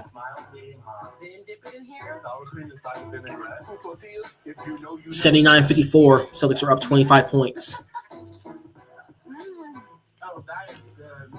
All right. Still come out to the fourth quarter, in my opinion. Knicks have been in this situation before, being down 20 plus. Let's see if they can just get bucket by bucket, continue to take one possession at a time, and let's see if the Knicks can cut it down going into the fourth. And Celtics, like I said earlier, they got to get back to what worked earlier for them. Get into the paint, attack the Knicks defense. That's what you did the whole first half. Now they're starting to sell for the three. Get back to what worked. That's how you're going to win this game. That's how you're going to continue to not let the Knicks get back into it. If you continue getting to the free throw line, being aggressive, knocking down your shots, they walk out here with the victory. But if you're just going to continue selling for the jump shot, again, you don't want the Knicks to hang around. That's the last thing you want if you're a Celtics fan or if you're just Celtics in general. You don't want the Knicks to hang around come the fourth quarter. It's the last thing you want. You don't want that if you're the Celtics. You got to find a way to continue to extend the lead and just continue executing your offense at the end of the day. So,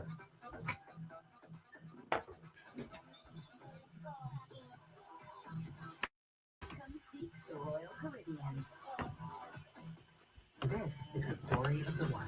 The one knows the unexpected. All right, so we got still a commercial break right now. She's confident that she will always win the day. Again, we are almost late third quarter here for the Celtics Knicks game. No more questions about books, please. Can we just stick to the game? Can the Celtics finish the game? Can they finish, or will the Knicks find a way to come back not one but two but three times in this series to take a commanding 3-0 the game 3-0 lead in the series? So far, the Celtics are still up 25 points, even though they're not getting good shots early in the second half here. The cheese can happen anywhere. So eat cheese it any way you can. All right. Should be interesting seeing how this game finishes off. But again, if the Knicks can get down to like 10 to 15 range, then they have a shot. But they're going to have to go to work now because we're getting closer and closer to the end of the third almost. All right, we're back. Knicks fans are still giving it to their team. Packed house in New York, inside out. All right, let's see if the Celtics can find a way to get themselves back into the paint and get to the free throw line like they did in the first half here. Derrick White with the inbounds, passes to Jaylen Brown, gets the ball back to Derrick White. Derrick White brings the ball up the floor.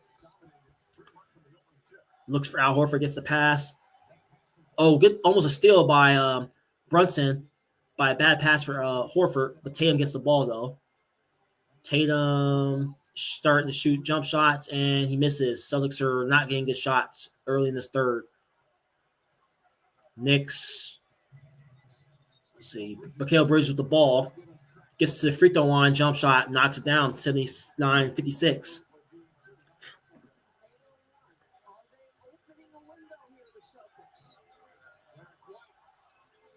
Derrick White knocks down the three. Good comeback for the Celtics. 82-56.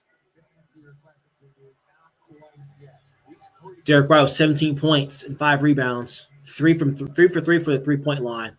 Brunson with the ball. Passes out to Anunoby. And Anunoby just gets a wide open, easy dunk. No resistance by the Celtics defense. 82-58. Coming up on 7 minutes left in the third. Derrick White Jrue Holiday brings the ball up past to Tatum at midcourt. Anunoby guarding Tatum. Horford sets the screen. Towns on Tatum. Let's see if Tatum can take advantage of that matchup or will he settle. He tries to be aggressive driving, but Towns forced the pass out of bounds. Celtic basketball. Again, the only positive so far for the Towns is getting all kinds of rebounds and deflections so far in this game, which is a good sign for the Knicks. Brown gets the rebound. Oh, so Brown goes into the paint, I thought he got, let's see. Okay, so Brown gets to the paint. Josh Hart with a good play, blocks Brown, and goes off Brown's leg, so Knicks basketball. Brunson brings the ball up the court.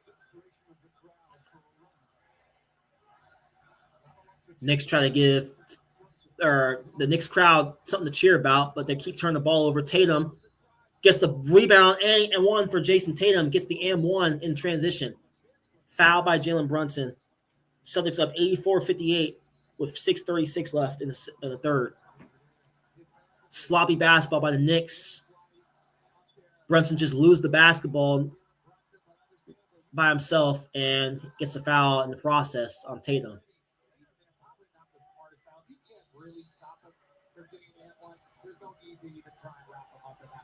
Yeah, I mean, there's really no reason to try to wrap Tatum. I mean, Tatum is strong as hell, so there's really no need to try to wrap him up. Might as well just let him dunk it. Tatum has 16 points so far in the game, and Tatum knocks down the free throw. 85-58. Celtics are up 27 points. Mikal Bridges drives in the paint. Good defense by Derrick White, but still better offense by Mikal Bridges. Knocks down the jump shot. Tatum with the ball, bring up the ball to the floor. Horford with the screen. Tatum with the pass to Horford. Another pass from Horford to Derrick White. Derrick White missed the three. I think Horford should have just shot that ball when he had the opportunity. Good defense by Brown, but Mikal Bridges still gets the ball back. Good defense by the Celtics, though. Anunoby gets the ball and falls. Celtics are all over the New York Knicks. Celtic basketball. Good defense by the Celtics. Relentless defense by the Celtics. They're not making anything easy for the New York Knicks to get any sort of good shots up. That's 8 turnovers for the Knicks, 5 for the Celtics. 9 points off turnovers for the Celtics, 7 for the Knicks. Tatum with the ball. Passes to Horford. Horford shoots for 3, and he misses. Didn't like hit rim there. Rebound by Josh Hart. Mikal Bridges with the ball. Do the Knicks have some sort of run in them? As we are coming down towards the end of the third quarter. Knicks down 25 points. Hart for 3. Misses. Everything's front rim right now for the New York Knicks. Brown with the transition. Alley-oop to Al Horford to put the Celtics up 27 points. 87-60 with 5 minutes left in the third.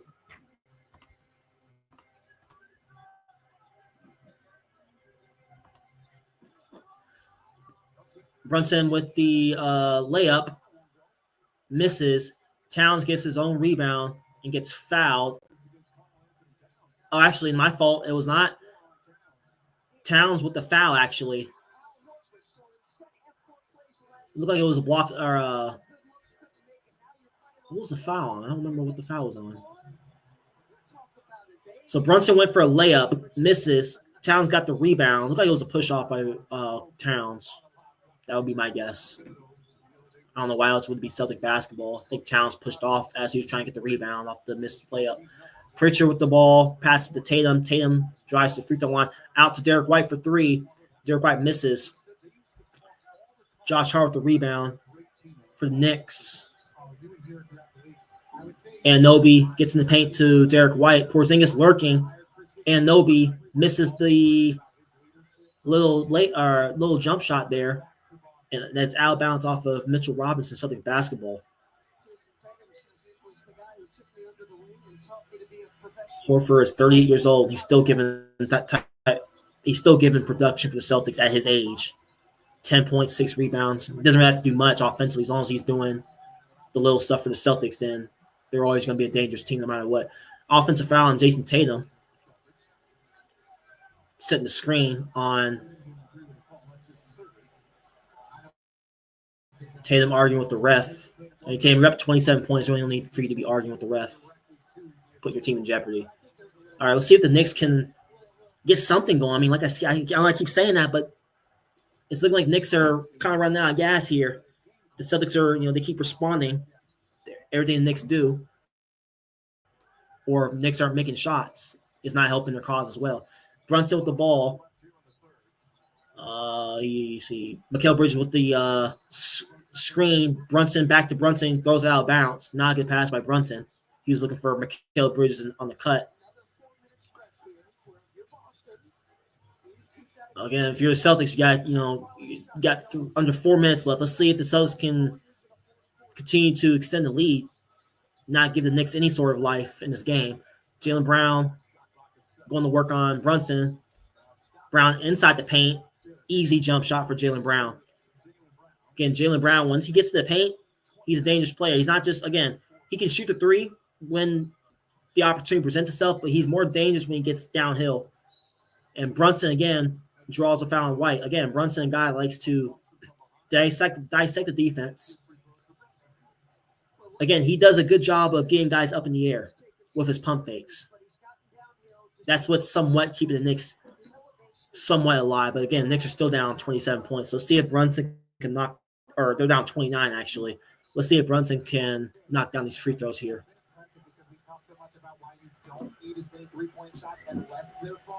That's a perfect example. He just is bigger. See, Brunson almost missed it. Knocks down the first one. Again, is this good things to come for the Celtics?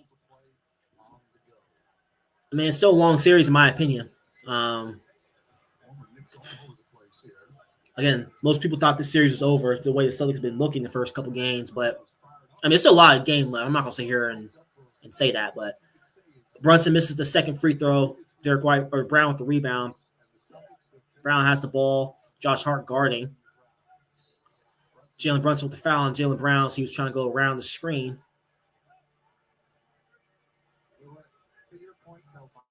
It's looking like Knicks are. I mean, I'm just looking at their body language, the way they're moving up and down the floor. They look like they're out of gas. Again, I just don't know how much the Knicks can continue to put themselves in this situation where they're down 20-plus points. Again, they were able to come back in the first couple games, but again, the Celtics are keeping their foot on the gas, and they're continuing to attack the paint. And that was a bad pass by Brown. Looked like he was looking for Derrick White. Looked like Derrick White just stopped running there. Brown ends up throwing the ball out of bounds. Brunson brings the ball up the court.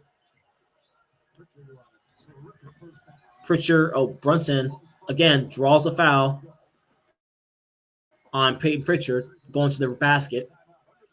2 free throws for Jalen Brunson as we are in commercial break.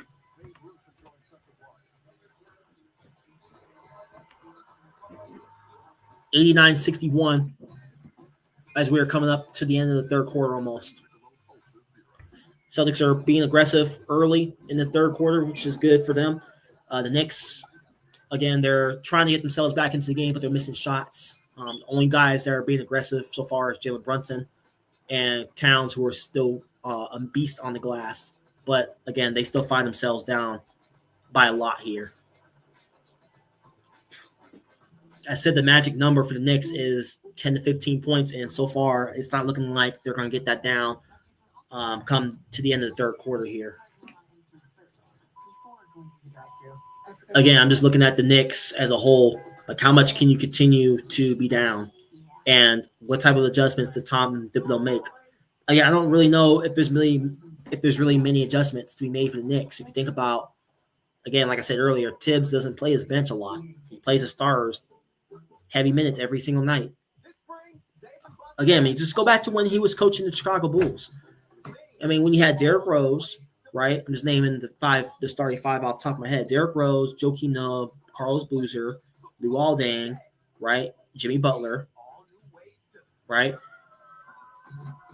Just think about like the times where they were going up against the Miami Heat, where the Bulls were the biggest threats to the Heat, if you look at their talent on paper. But the reason why the Heat or the Bulls weren't able to get past the Heat when LeBron was there, if you think about it, again, same reason. Tibbs doesn't rely on his bench. He plays his players 40-plus minutes a night, and it's just, again, it's hard to get that type of production night in, night out, playing that heavy minutes in a playoff series, in a 7-game series against good teams. That's why I'm thinking, like, if you're the New York Knicks, I think in order for them to have success, if they want to get past the second round, if they want to go, to win a championship, I think Tibbs needs to leave. That's just a hot take in my opinion, because Tibbs is not going to make those type of adjustments, and he's never going to use his bench. Just knowing his history, knowing how he likes to operate as a coach, if their Knicks are going to continue to be in a situation where they get to the playoffs every year, they may win the first round series, they get to the second round. Again, they're up 2-0 now, but again, like I said, their stars play heavy minutes, and I think it's going to come back to bite them in the ass at the end of the day. And now you got an angry Celtics team that should have won the first 2 games if they were able to just find a way to close out games better, right? You got an angry Celtics team now. They're playing, and they're continuing being aggressive in this game. They get a game here. Knicks might be in some trouble. Knicks might be in some trouble here. So if you're the New York Knicks, how are you going to respond? If you end up losing this game, what's the response going to be in game 4? We're back here. And the Celtics are making life hell for the Knicks offense. I mean, Knicks aren't even getting good looks. Like, they're making Knicks work every single drive. That's what you got to do against Brunson. I mean, again, Brunson is a guy that loves to, shoot the three. He loves to get in the paint and do some crazy stuff, whatever you want to call it. Celtics did a good job of just making life difficult and making life hard on them, not giving them anything easy. All right, we got 89-61 with just under 3 minutes left in the third quarter. Celtics up 89-61. Largest lead was 31 points in this game. I mean, do the Knicks have any sort of, push? At least some sort of push to get the lead down to a decent margin by the end of the third quarter. Jalen Brunson knocks down the first free throw.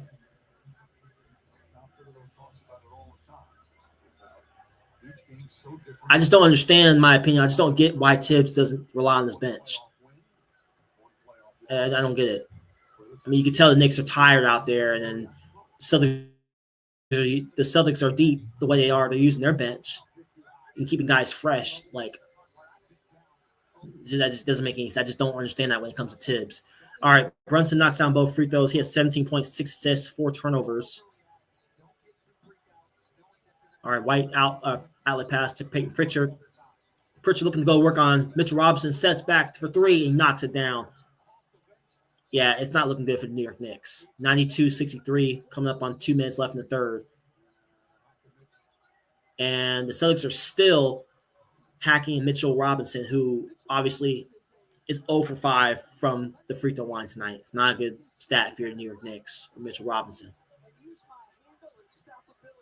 Again, I think the Knicks might be in some trouble here because if you think about Mitchell Robinson, who has played the first 2, if he's not able to knock down free throws and the Celtics are hitting shots, that is not a good sign. Okay, Mitchell Robinson finally knocks down a free throw. Good for him. Good for him. Again, I just think he needs a little bit more arc on the shot. I think he's shooting a little bit too, he doesn't have enough arc on his free throw shot, which is why I think he misses a lot of free throws. Okay, he knocks down both. Okay. All right. Good for Mitchell Robinson. Let's see if that can get him going. He only has 3 points and 5 rebounds so far in this game. All right, Peyton Pritchard with the ball. Jalen Brunson staying in front of him as much as he can. Derrick White with the ball. Porzingis with the screen. Derrick White to Porzingis. Porzingis to Cornet down low. Cornet for the dunk. Good pass by Porzingis. Looked like Porzingis was about to get the ball and shoot, and he dumps it down to Cornet for the easy dunk. 94-65 with 2 minutes left in the third.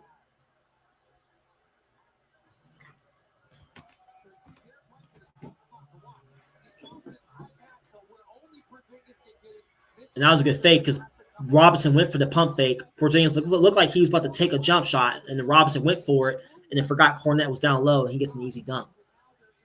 All right, so Robinson's back at the free throw line. Celtics continue to hack Robinson. Robinson misses the free throw. Yeah, this is not good for the New York Knicks. This is not good.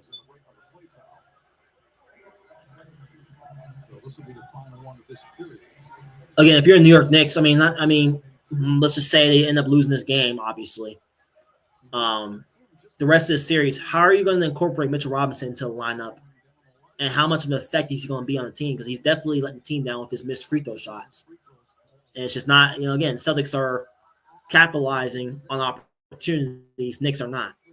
On top of him missing all those free throws. I think he's missed like 7 free throws in this game. And he's made like 2 or 3, whatever it was. It's not a good stat. But Derrick White with the ball, Mitchell Robinson guarding Derrick White, Peyton Pritchard, McBride. Peyton Pritchard drives on McBride. Pritchard goes up and under and makes the layup. Put the Celtics up 31 points. Yeah, it is not looking good for the New York Knicks whatsoever in Game 3. All right, good alley-oop pass from Brunson to Robinson down low. Robinson gets the dunk. 96-67. Mid-20 left in the third. Knicks crowd still quiet. I mean, they really had nothing to cheer about throughout this entire game. Celtics have just continued to execute their offense and being aggressive in this third quarter.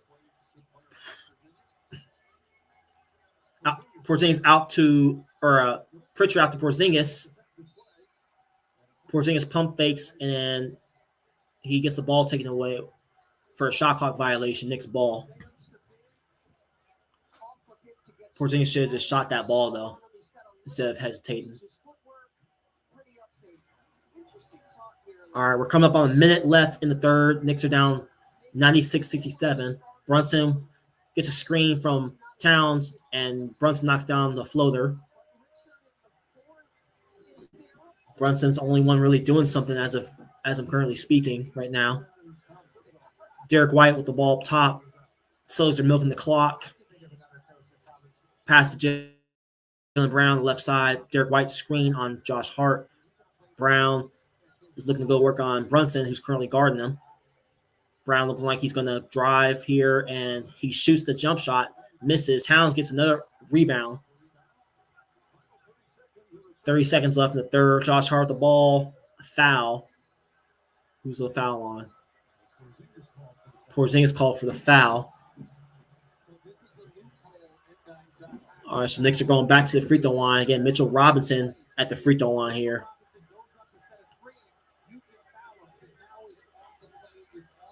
Okay, I'm just curious to see what type of adjustments Tibbs is going to make. I mean, Mitchell Robinson's still in the game here. I just don't know how much he's going to be a factor. If he can't make free throws, he makes that one. Okay, that's good for him.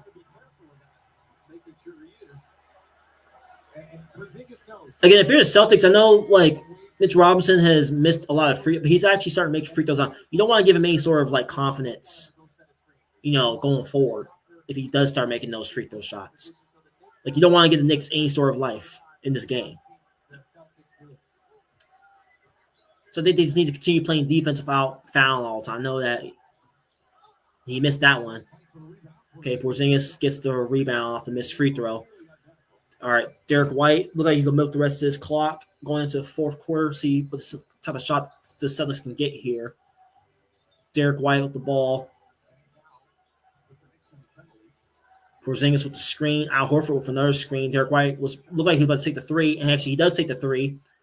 And he misses. Mitchell Robinson with the board.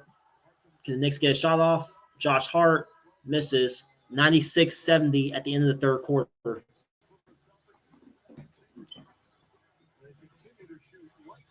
All right, fourth quarter here. We've seen crazy things happen, but it's looking like the Celtics are in control of this game. Can the Knicks have some sort of push in this last quarter here? Or at least get them something to build upon going into game 4 if they don't end up coming back here. Really liked how the Celtics continue to get downhill, get to the paint, not settling for the three-point shot. Only when it's available to you, then you shoot. But I like how they're getting inside the paint, continue to be aggressive against the Knicks, even though they are up a lot. And I said this before. The Celtics are aggressive the way they are. They're a hard team to beat. They're a hard team to beat when they're being aggressive. They're not settling. because they do get caught at times selling for jump shots. And that's how the Celtics, that's why they got beat the first 2 games. But they're doing the complete opposite of what I'm saying. They're getting inside the paint and they're getting to the free throw line. And Mitchell Robinson obviously has missed a lot of free throws in this matchup. And overall, there's not a good shooting night for the New York Knicks. I mean, I think the Celtics made adjustments defensively. They're being more physical on Brunson. You know, Brunson is getting his share of points. They're not making life easy on him. Again, the only real positive for the New York Knicks so far in this game has been Karl-Anthony Towns cleaning up the glass and getting rebounds, getting his team second chance opportunities. But again, it's been an overall struggle for the Knicks offensively in this game. So if Celtics and if they obviously somehow hold on to this lead here and they're down 2-1, are the Knicks in trouble? That's something I'm going to keep my eyes on because, again, a lot of people thought the series was over. Knicks winning the first 2 games. But, again, I was like, the Celtics lost by 3 points in game 1, which, again, they should have won if they were able to hold on to the lead. They lost by 1 point in game 2. Again, up 20 points late third quarter going into the fourth, and the Knicks came back.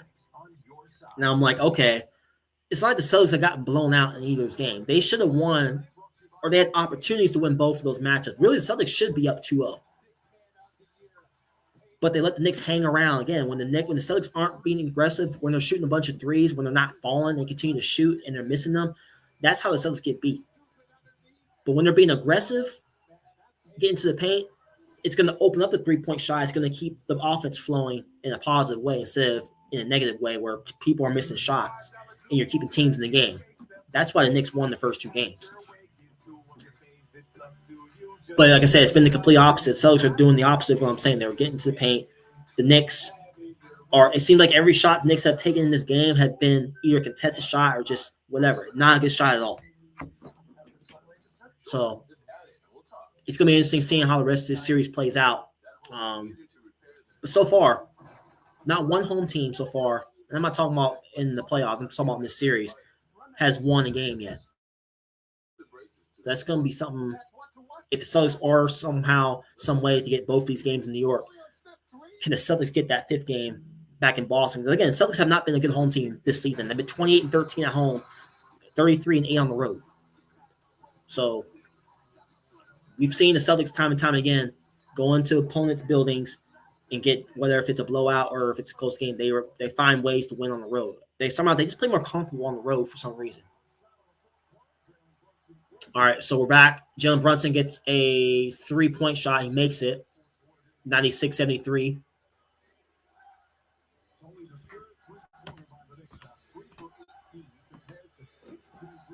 Right, let's see if the Celtics can close it out here in the fourth. Tatum driving on McBride. Tatum misses the jump shot. McBride in transition. Towns sits a – he's actually looking – gets the ball and turns the ball over. Tatum to Pritchard, right side, makes the 3. 5th 3-pointer for the game for Peyton Pritchard. Spike Lee is in shock on the sideline, or on court side, excuse me. 21 points for Peyton Pritchard.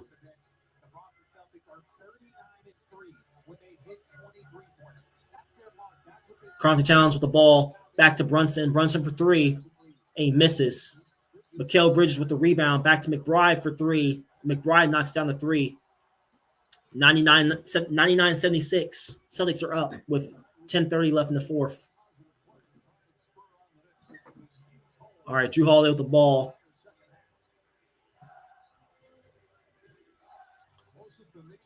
Cornette with the screen on Jrue Holiday's man. Brunson on Tatum. And it's an offensive foul on Jason Tatum as he pushes off on Brunson, trying to create space for the shot, and gets called for the offensive foul.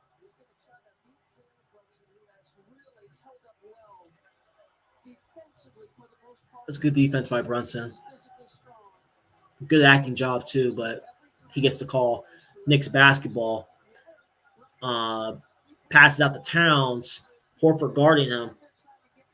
Brunson gets the basketball. Horford currently guarding him. Brunson gets the three. Brunson knocks down the three, put the Knicks down 20, 99-79 with 9:52 left in the fourth. Can the Knicks go on the run here?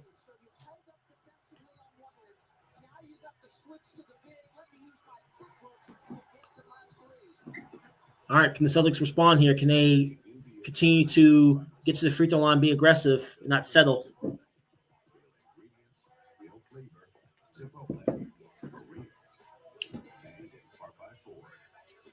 99-79 with under 10 minutes left in the fourth.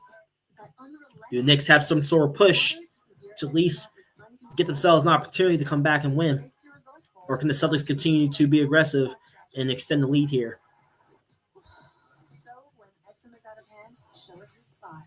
It's going to be interesting to see how this game finishes off. As soon as 48 hours and get clear skin that lasts. Nemuvio works like nothing before, treating eczema at its core. Nemuvio blocks the signaling from IL-31. A switch to If the Knicks can somehow get it down to like 12, 13, and they have a shot. But they're going to have to do so in a hurry, though, because it's under 10 minutes left. They're going to have to try to get it down to a certain lead at a certain time. But again, if the Celtics continue to knock down shots, that's going to be hard to do that. But Knicks continue to get one stop at a time and continue to chip down the lead. And they got a shot to come back. So we'll see how it finishes off. Which automaker assembles the most vehicles in the country? Ford. That's not a coincidence. It's a commitment. And now, at this unprecedented moment in automotive history, who benefits from Ford's commitment to America for over 120 years? Still in commercial break. Employee pricing. You pay what you Again, we have Timberwolves and Warriors tonight at 8:30 in Golden State. Who do you guys think is going to win that game? And do you think the Warriors take a 2-1 lead? Do you think the Minnesota Timberwolves going to Golden State and get a W to go up 2-1? Should be a phenomenal game. We gotta see if Steph Curry's even playing tonight. Let me see real quick. Let me see if he's playing tonight or not. So Curry. Let's see, Curry. It's looking like. Let me see. Is he playing tonight? I don't know if he's playing tonight or not. If he's not playing tonight, the Warriors might be cooked because I don't think they can win without Steph Curry. I mean, you're taking away his three-point shooting on top of what the Warriors already have. I think if he's in the lineup, the Warriors are a dangerous team, obviously. Let me see. Is he out? Let me see. Final injury report. Well, Steph Curry, let me see. Is he playing tonight? Still in commercial break here between the Celtics and Knicks. Curry, damn, that sucks. He's actually not playing. Curry has been ruled out for Game 3 on Saturday after he suffered a grade 1 left hamstring early in second quarter in Game 1. On Friday, ESPN Shams reported that Curry will be reevaluated next Wednesday and that the earliest he could play or he could possibly return is Game 6. That's not good. That's not good if you're the Warriors. Because, again, you're missing his three-point presence. And, again, Draymond Green's going to continue stepping up the way he is. Jimmy Butler's going to have the ball out. And the rest of their supporting cast, Kuminga and the crew, they're going to have to do their thing if they want to make it out of this series against a good up-and-coming Minnesota Timberwolves team. All right, so Porzingis gets down low over Bridges and gets fouled, and he's going to the free throw line. Didn't really look like a foul there. Let me see. Oh, yeah, he was grabbing on. Yeah, he was grabbing on. Yep, and he got the hand. Never mind. So that was a good foul by good call by the ref there. All right, Porzingis, see if he can knock down these two free throws. And he misses the first one. Again, Porzingis is coming off from the illness, so he has 4 points. This guy continue making the low plays for the Celtics. Knocks down the second one. Celtics up 100-79 with 9:36 left in the fourth.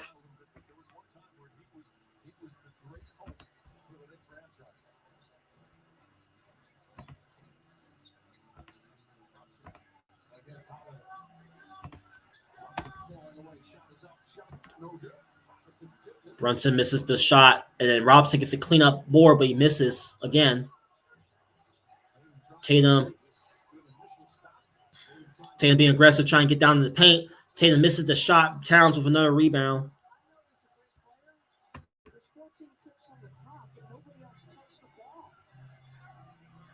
Tatum being a little bit selfish here. Again, nobody got a touch on the Celtics team except Tatum just shot the ball early in the shot clock.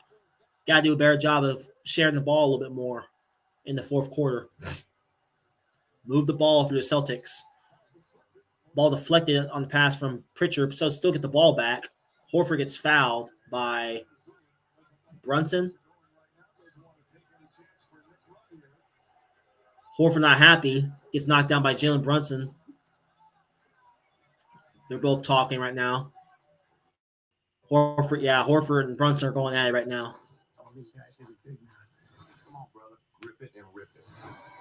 Still Celtic basketball, though, as we're coming up towards the end of the fourth quarter here.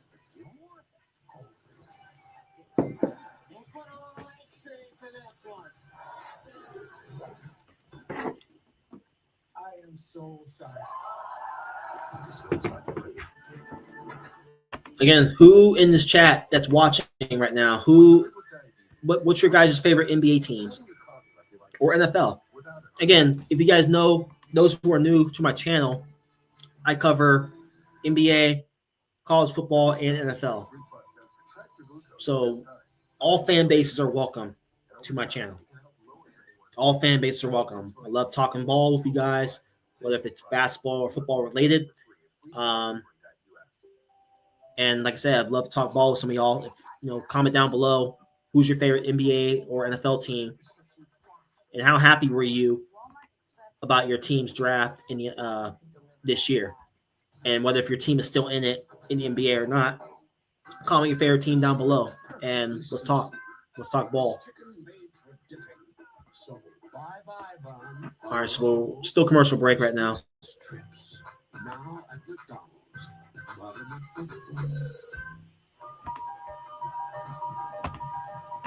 right, we are coming up there. All right. Celtics are up 100 to 79 with 8:40 left in the fourth quarter. Introducing the 3-row all-electric Hyundai Ioniq 9 with class-leading interior space. Hi. Ready for an ultra? Pricey for an ultra? Don't forget, there's ultras online. A ding.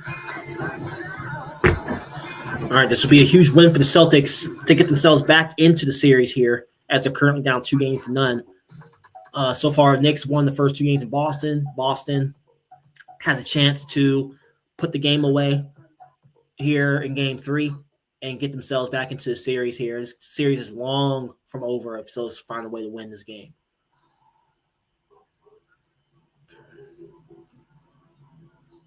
What is the response going to be for the New York Knicks? What's the response going to be for them? Because at the end of the day, you're up 2-0, and the Celtics are pissed off right now. They're playing with a lot of confidence, and if you're New York Knicks, how are you going to respond and come back from this if you end up losing this game? Still got 8:40 left in the fourth, so let's Knicks go on a run here for the next few minutes here. It's looking like the Celtics are going to come out with a victory here.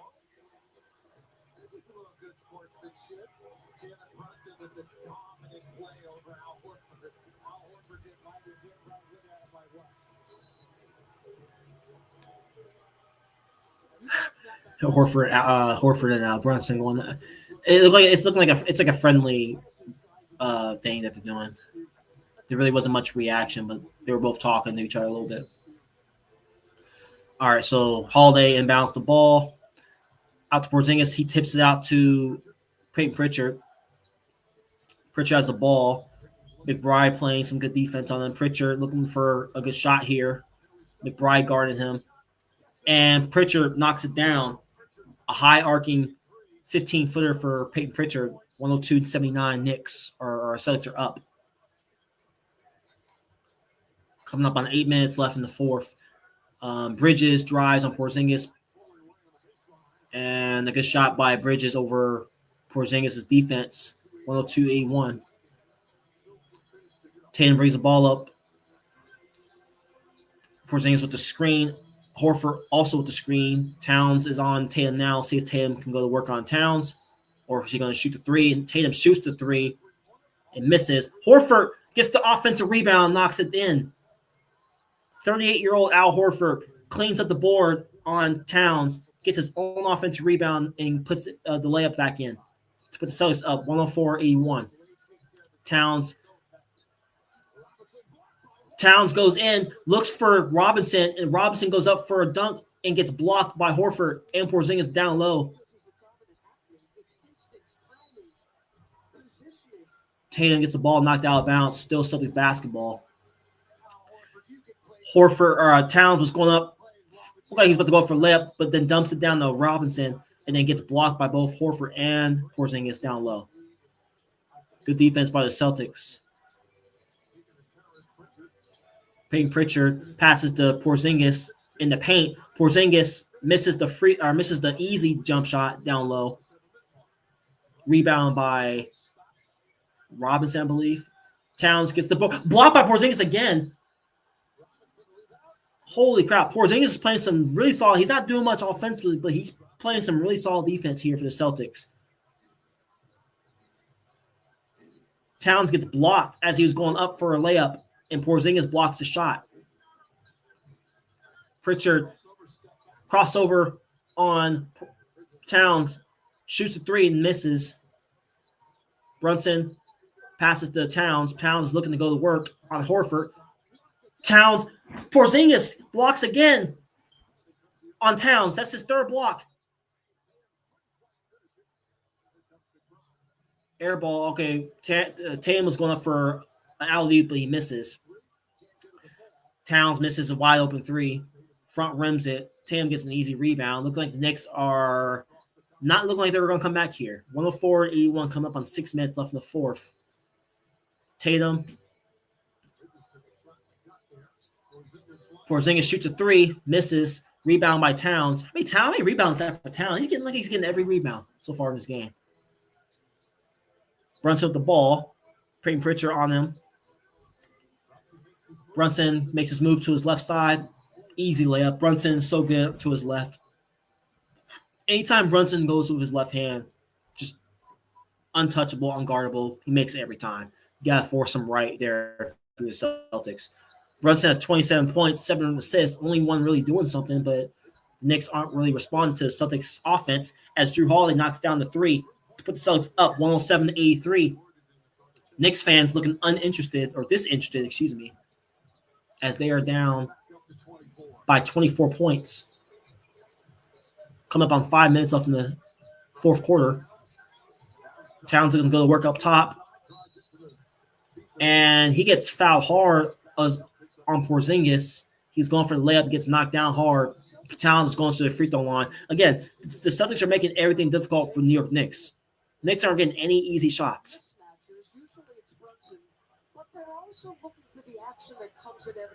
Again, when the Celtics are moving the ball and they're knocking down shots and they play solid, it's going to open up everything. When they're playing solid defense and they're getting steals, they're getting all kinds of stuff going for them defensively, it's going to open up everything offensively for them.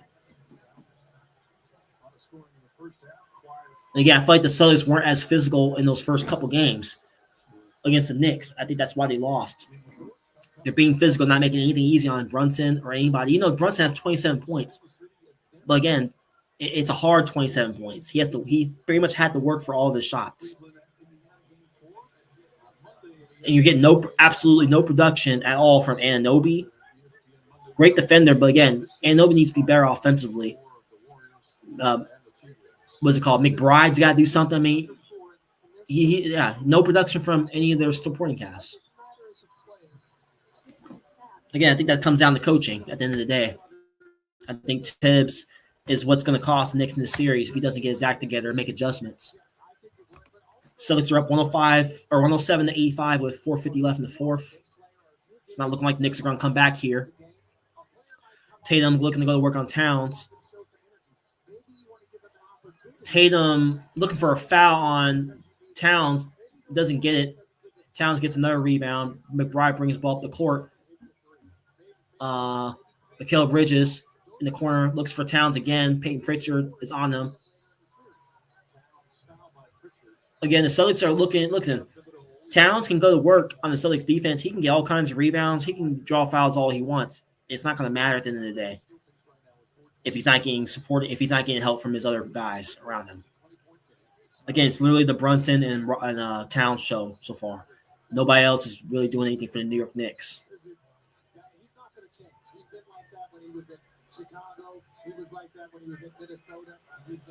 I think the Knicks are in trouble, guys. I'm just gonna come out and say it right now, because again, Tibbs still playing his starters heavy minutes. You have an angry Celtics team that felt like they should be up 2-0. They come out and they gave the Knicks that belt. How are the Knicks going to respond? What's Tibbs going to do? Is he going to make any sort of adjustments, or is he going to continue doing what he does like he did in Chicago? Tibbs has a history of playing his players heavy minutes. How has that ended up for him? Just saying, it's not going to work against Celtics. Playing 40-plus minutes a night, it's just not working. It's not working. Didn't work in this game. Knicks had their luck in the first two games. You know what I'm saying? Coming back, because the only reason they won those games, Celtics got stagnant. They got comfortable. They started jacking up shots, not being aggressive, getting the ball down low. The Celtics have done the opposite of that. When they're aggressive, getting to the paint, they're a hard team to beat because it's going to open up the three-point shot. It's going to keep the offense flowing at a high rate. Nobody's going to be stagnant. Nobody's going to be sitting there. It's going to be hero, or nobody's going to be sitting there playing hero ball like sometimes Tatum and Brown do that shit sometimes. But when they're playing together as a group, they're a hard team to beat. And I'm just curious to see what the Knicks are going to do to be able to slow down the Celtics offense. Foul on Brunson on Jaylen Brown to the drive.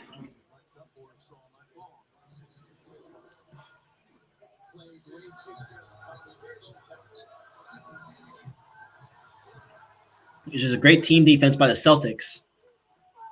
Every time the Knicks get the ball downhill, they got 4 or 5 guys around them. Team effort.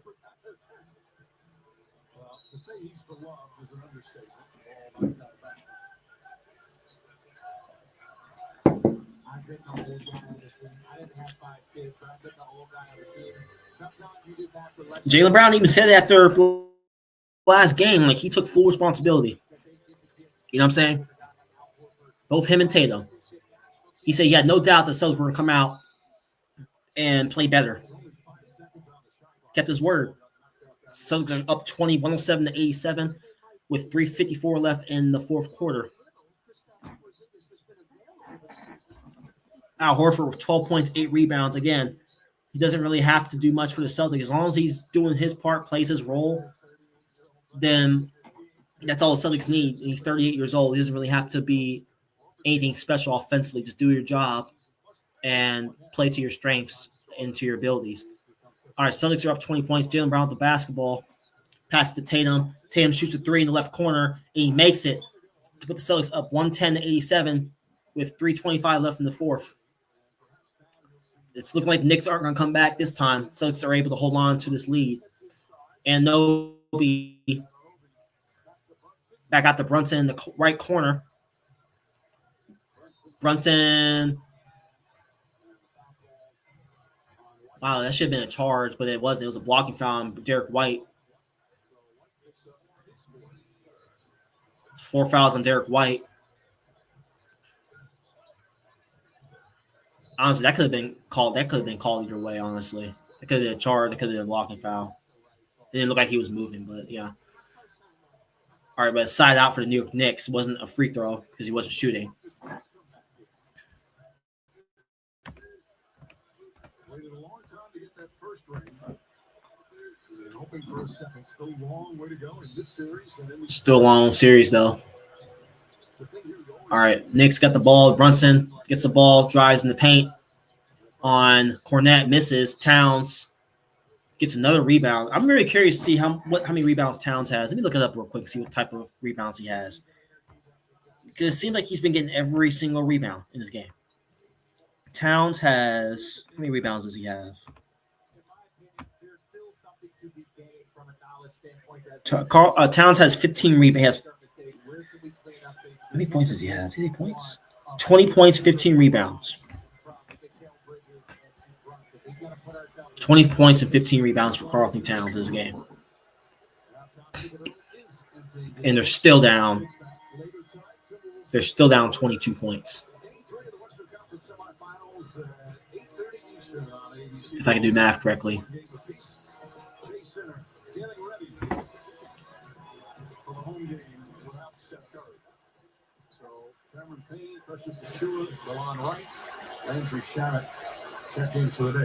Yeah, 22 points. 110-88 with 3 minutes left in the fourth quarter. Brunson with 27 points, Towns with 20 points as your scoring leaders for the New York Knicks. Nobody else is really doing anything for the Knicks, which is why they're down.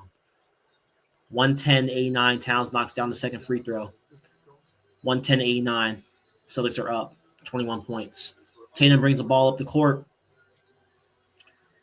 Horford sets a screen. Knicks have finally brought in their bench, waving the white towel for game 3. Tatum, a little hesitation there, shoots the 3. And he gets his own rebound and puts it in for a layup. Great anticipation by Tatum. He knew he missed the 3-point shot and chased his own offensive rebound, gets it, and puts it back in for a layup. Great play by Tatum. Towns is driving. Towns is really the only one doing something. Towns misses a shot. It looked like it was about to roll in, but it rolls out actually. Horford with the rebound. Tatum brings the ball up the court. Knicks have never led once in this game. Celtics have kept the lead the entire game. Tatum out to Horford. Horford knocks down the 3, 115-89. The Celtics are putting this game away in game 3 with 2:06 left in the fourth.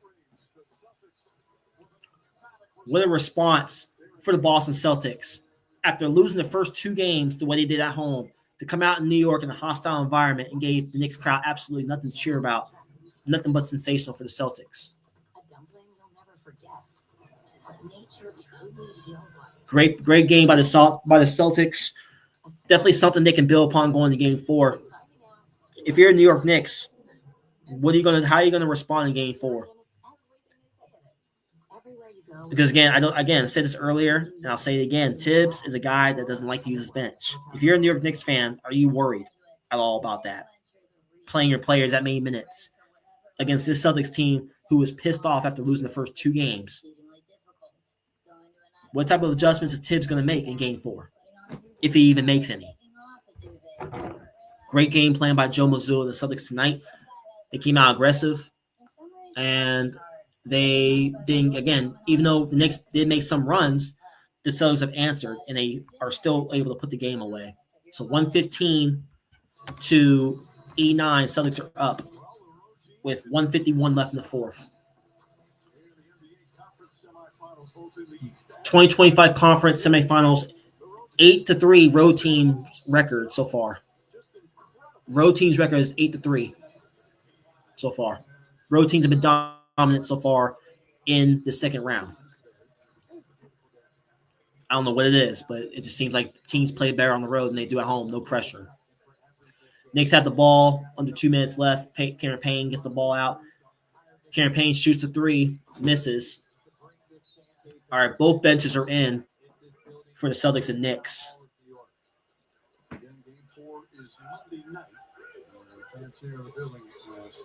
Knicks fans are starting to head out to the exits. Dunk by the New York Knicks here. Payton Pritchard with the ball. 20 of 40 from the three-point line tonight for the Celtics. Amazing. Payton Pritchard looking to dissect the defense. Sneaks inside but misses the layup.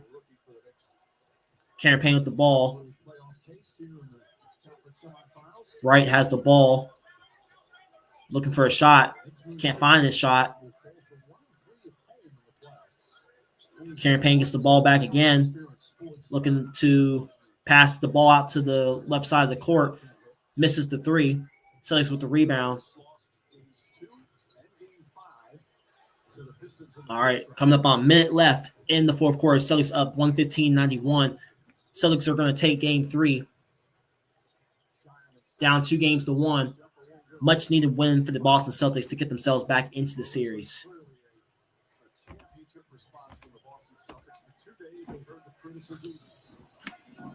Good response by the Celtics. Payne Pritchard misses the shot. 30 seconds left in the fourth quarter. Celtics are up 115-91. Knicks get an easy dunk. 115-93. Celtics are looking like they're going to dribble out the ball, which they are.